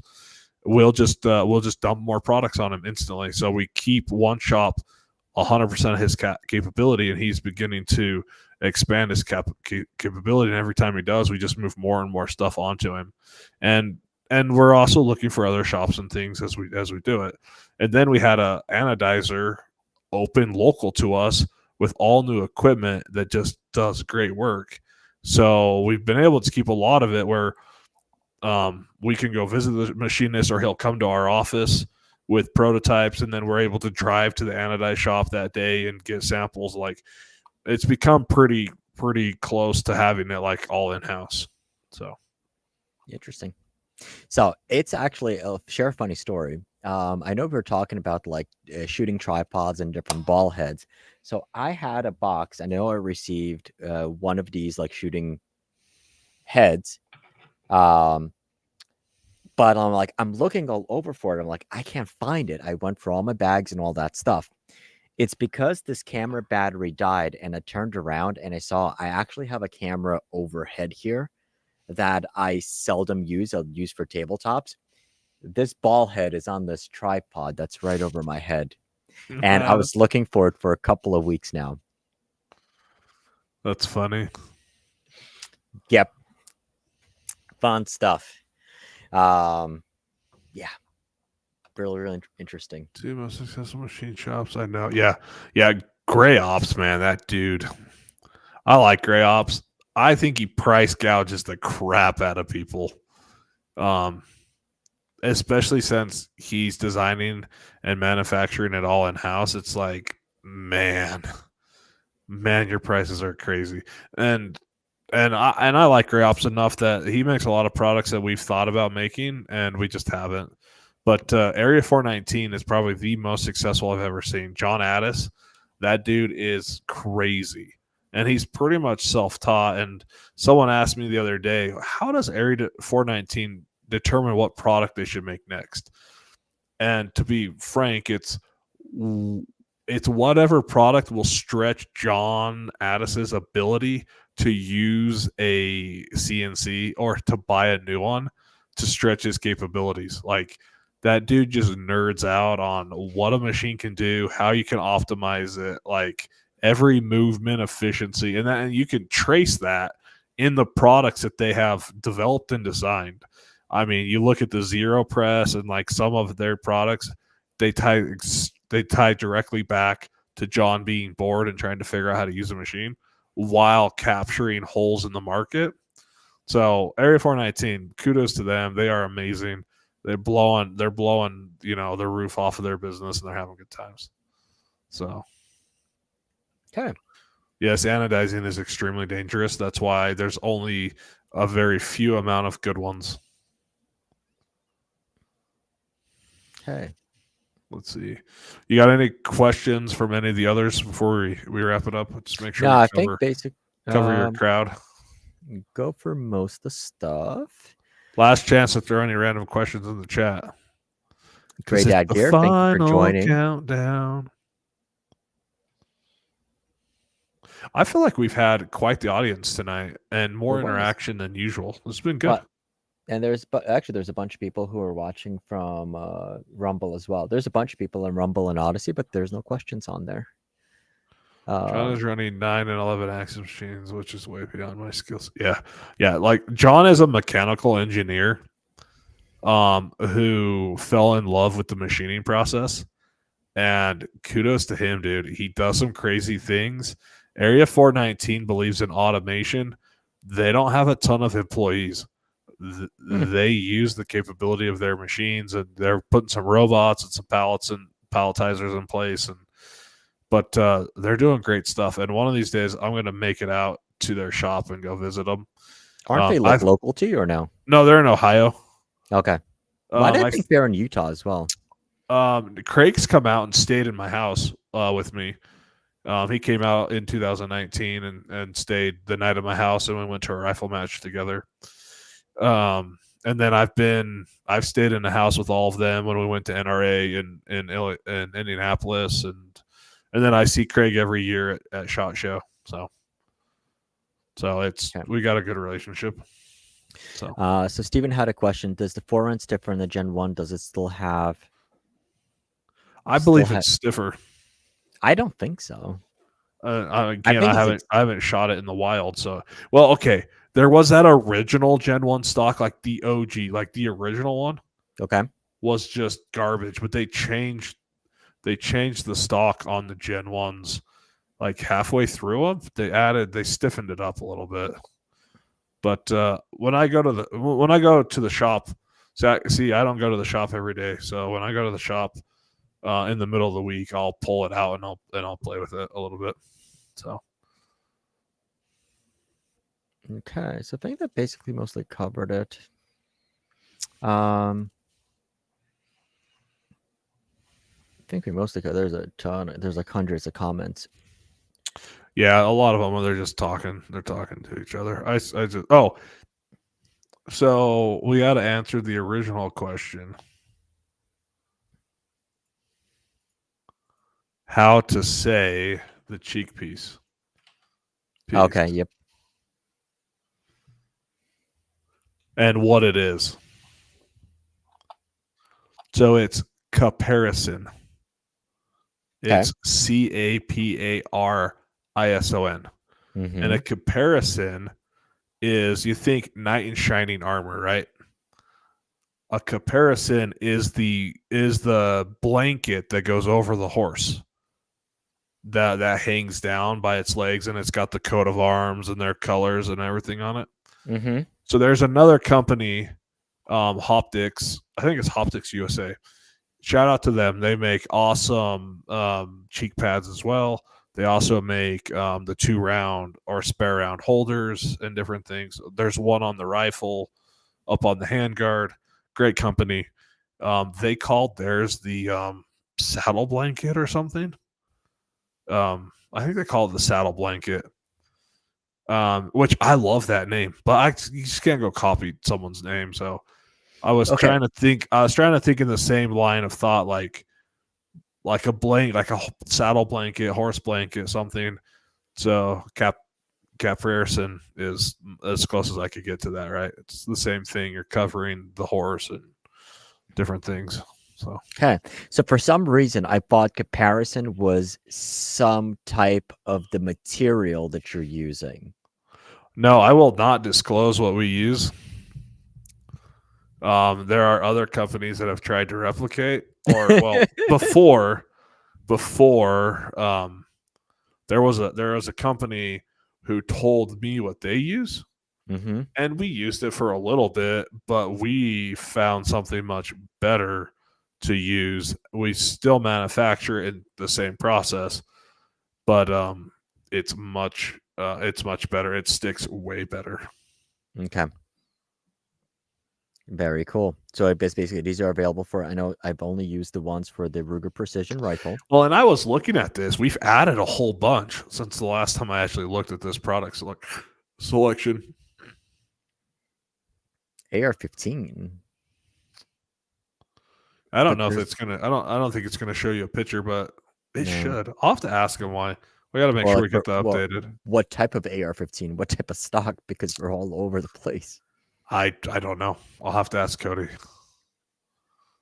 because most of these will work on an AR-15 stock, like the Ruger one that's on the screen. Yeah. I put that one on my pistol braces. The what is it, SB3 whatever Mm-hmm. or whatever that pistol brace is. Yeah. So I mean, there's some small nuances between them, but I mean, most of them will work on anything. Now there are some that are very specific, like the Magpul Hunter or the AI, or like the Ruger Rimfire, like that one, like the one you just had up, the AI one. Mm-hmm. Very specific, right? Because it's a very unique cheek piece. Mm-hmm. So that one's very specific, but most of them are squarish. So the KRG Bravo one, which is in that picture right there, is almost universal to anything. Okay. And that picture is my brother-in-law, and he's the one that actually first came up with the idea and designed the first 10 of these. So Very cool. he also designed the bolt handle in that photo. So Wait, is that the Tika one or no? yeah, he designed the Tika T1X one. Okay. Well, we've changed the design. He had the original Yep, Aaron, I think. design, but we modified it a Okay. few. So Very cool. but All yeah, right. So yeah, no, for some reason I thought like cool. comparison was like a material or something. I'm like, what the heck? In your opinion, cost to upgrade the Gen 2 properly? I don't know what the cost is. Probably be a couple $100 between a bolt Oh wait, handle and hold a on. shroud. Thoughts You're on looking. Ruger American 6 Arc Predator Center? Thoughts there should be. I I have real issues with the 6 Arc and a bolt gun. What? I would, yeah. What? Well, Get yes, out. Get yes. out. No. Here's my issue with the 6 Arc and a bolt gun. Yes. You cannot load bolt ammo for it. It's all gas gun ammo. Now, if you're hand loading Well, it, hold on. perfect. You cannot. You what do you mean you cannot load? The factory loaded 6 Arc Yes. are loaded to pressures of a Gas gun. gas gun. Correct. They're loaded lighter. Right, which is Yes. stupid. So I would Yes. rather just wait for the 22 Arc.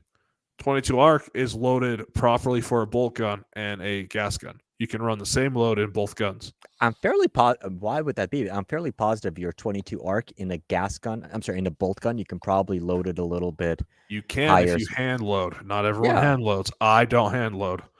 you should. Yeah, I should do a lot of things like clone myself and not have to work. And Yeah.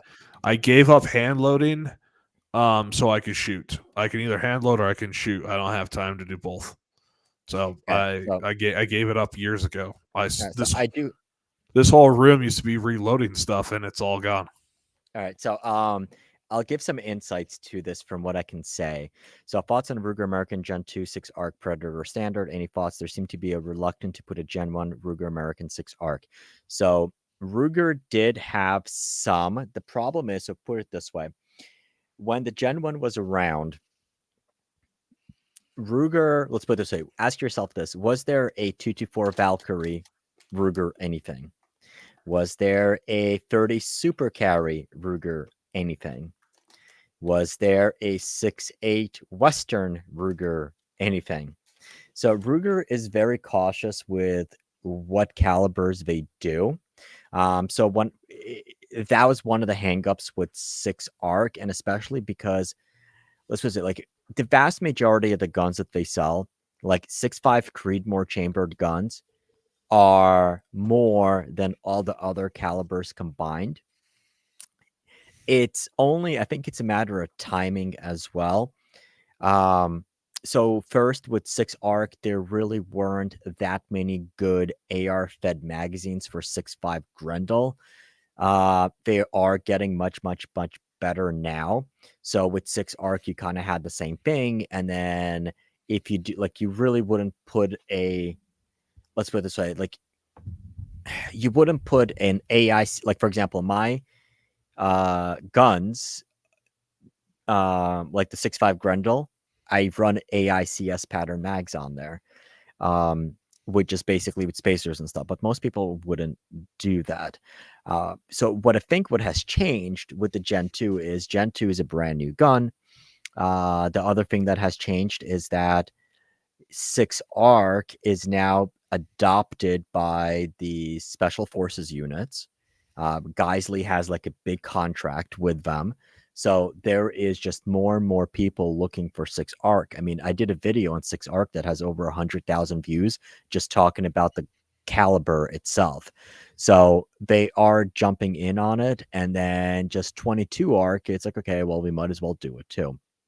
So So to expand on what you just said, I bet you Ruger has been planning the Gen 2 Ruger American for 2 to 3 years. probably, Because that's just how long it takes to do yeah, something in a about corporate 2 years. world. So they're looking at the board and they're going, look, 6 Arc, we'll just wait until we release the Gen 2. So when I was talking to, I don't remember his name, the guy that runs the product line, he told me every rifle, every caliber is tested with 35,000 rounds. Yeah.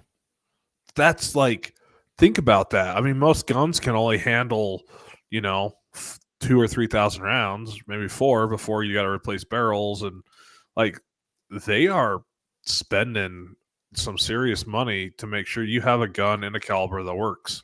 Yep. So I think it was just too close to the cutoff. They've already decided, look, we're going Gen 2.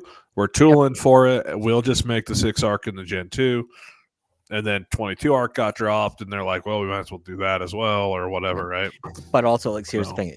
They have, I'm not kidding you, when they basically say, hey, we got to make sure that the caliber is going to be around, and they're fairly conservative on what they want to support. But you're absolutely right. There is a point of consideration between bolt 6 Arc and a bolt gun ammo. And it's going to be interesting. So, I mean, Hornady released SAMI specs for bolt gun loaded pressures as well. Yeah, and some of the calibers have lagged SAMI specs, right, for a little bit. So it'll be interesting to see if somebody's going to do factory loaded ammo just for bolt guns. But then the problem is, if it's not going to prevent somebody from loading it in a semi-auto and causing a kaboom. But yeah, so that's the problem. Like the Ruger, so we have tried to make it super explicit on like the Ruger precision bolt shrouds. We deal with people every day who cannot read the simple instructions, or they ordered the wrong thing. So I can't imagine what an ammo manufacturer would be going through their head, because you can print it, the cashier can ask you, and they're still gonna do something dumb. Like it's impossible to get people to fully comprehend. You could put bolt gun only, and someone like Slav says is going to throw it right in their AR. Well, my AR has a bolt, so we're good to go. Yep. But then, okay, perfect. Next one, Benny Ballistics. We use 6065 and 7075 aluminum, and we use grade 5. I don't know where our titanium comes from anymore. It used to be Russian. Probably still is Russian. We use grade 5 titanium. And then we use a mix of different stainless steels depending on what we're doing, what we're making, and why. If we're heat treating it, if we're nitriding it, if we're the different finishes and the different processes, we use a variety of different stainless steels. Okay. Go back to JP's question. In your opinion, cost to upgrade Gen 2 properly? I would say properly for what? Because if you just want to go shoot a deer or something like that, you don't need to upgrade anything. It's fine. Are you trying to make it if you want to fully upgrade it, chassis everything, you're probably $1,000. Like, you're gonna completely replace everything and put in a new stocker chassis, you're $1,000 probably. which would put you at the exact same price of a Ruger. RPR. But even RPR, you're still gonna upgrade stuff. Right, but the RPR doesn't come in as many calibers either. So Yeah, depends on what caliber you're looking for. yeah. You should look into KD. I could do that. Send me a message. Find me on Facebook or whatever. Send me a message. Bending Ballistic. Ryan, I'll put you guys in touch. Yeah. Cool. All right. KD. Yeah, I'll have to look at it. I'm not a. Unfortunately, I'm not a metal guy. I like. So yeah, we'll look at it for sure. I love suggestions. And I'm just thinking in my head. So my upgraded Ruger American Gen 1, and Ryan was there. So actually, this was at Ryan's range when we shot it. Like my goal for that, it was funny. Like my goal for that gun was, let me bring it up. Show on stream. Okay, which one? It's okay. It's this screen. So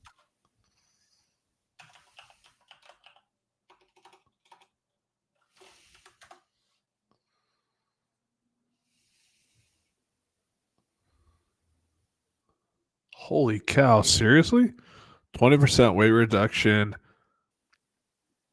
to 60-61 with the same strength.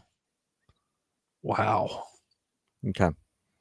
So this, I'll have to sign in. Oh, okay. I'm gonna send an email right now to Cody to have him go look at this. Okay. So we have that gun in the Sharps chassis. So we have MDT stock, Anarchy Outdoors grip, Sharps Heat Seeker chassis, bolt handle, bolt shroud on that. I bet you that's definitely probably right. And then we have a Timney trigger in there. So I mean, fully upgraded. I mean, like $1,000 is probably like with everything. Yeah, I mean like everything. We're talking new chassis, handle, knob, shroud, scope base, better muzzle brake. You're saying the muzzle brake that they put on those guns is not worth anything, right? The Gen 2, it's a Yeah. radial type. I didn't see any difference with it. I'll tell you what. Have you shot one of our radial suppressors? I have not. Suppressors brakes. Our brakes were actually tested, and our radial brakes actually reduce 45 to 50% recoil. So we years ago, and I have to go find the data, but we sent it out to a guy that was testing like AR-15 bird cages and stuff, like just your basic, and that bird cage on that basic bird cage on an AR-15 actually significantly works decent. Yeah. Like the data he sent back was pretty good, but we have actual data on our radial brake. That's awesome. No, so it was interesting. So like when I took the brake off for the 6.5, and then so if you look at the picture for the thumbnail for this live stream, I have it with the KGM R30 suppressor, and it made a significant difference in terms of like how the gun felt to shoot versus the stock Ruger American brake.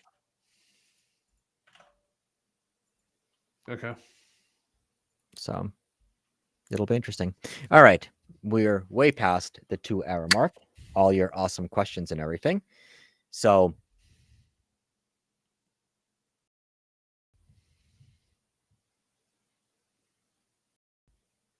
was it Jeremy from TTAG?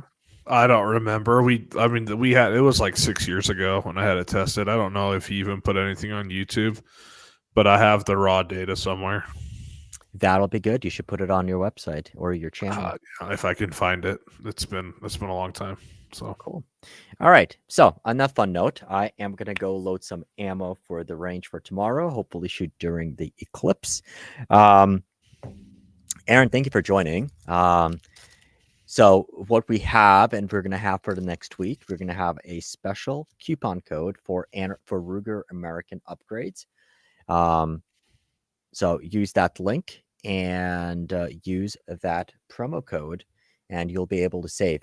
And we can go from there. As always, Aaron, thank you very much for joining me this Sunday evening. I look forward to my goodies afterwards. So when I come back from a quick vacation, we'll be able to throw all of that stuff on the Ruger American Gen 2s and go from there.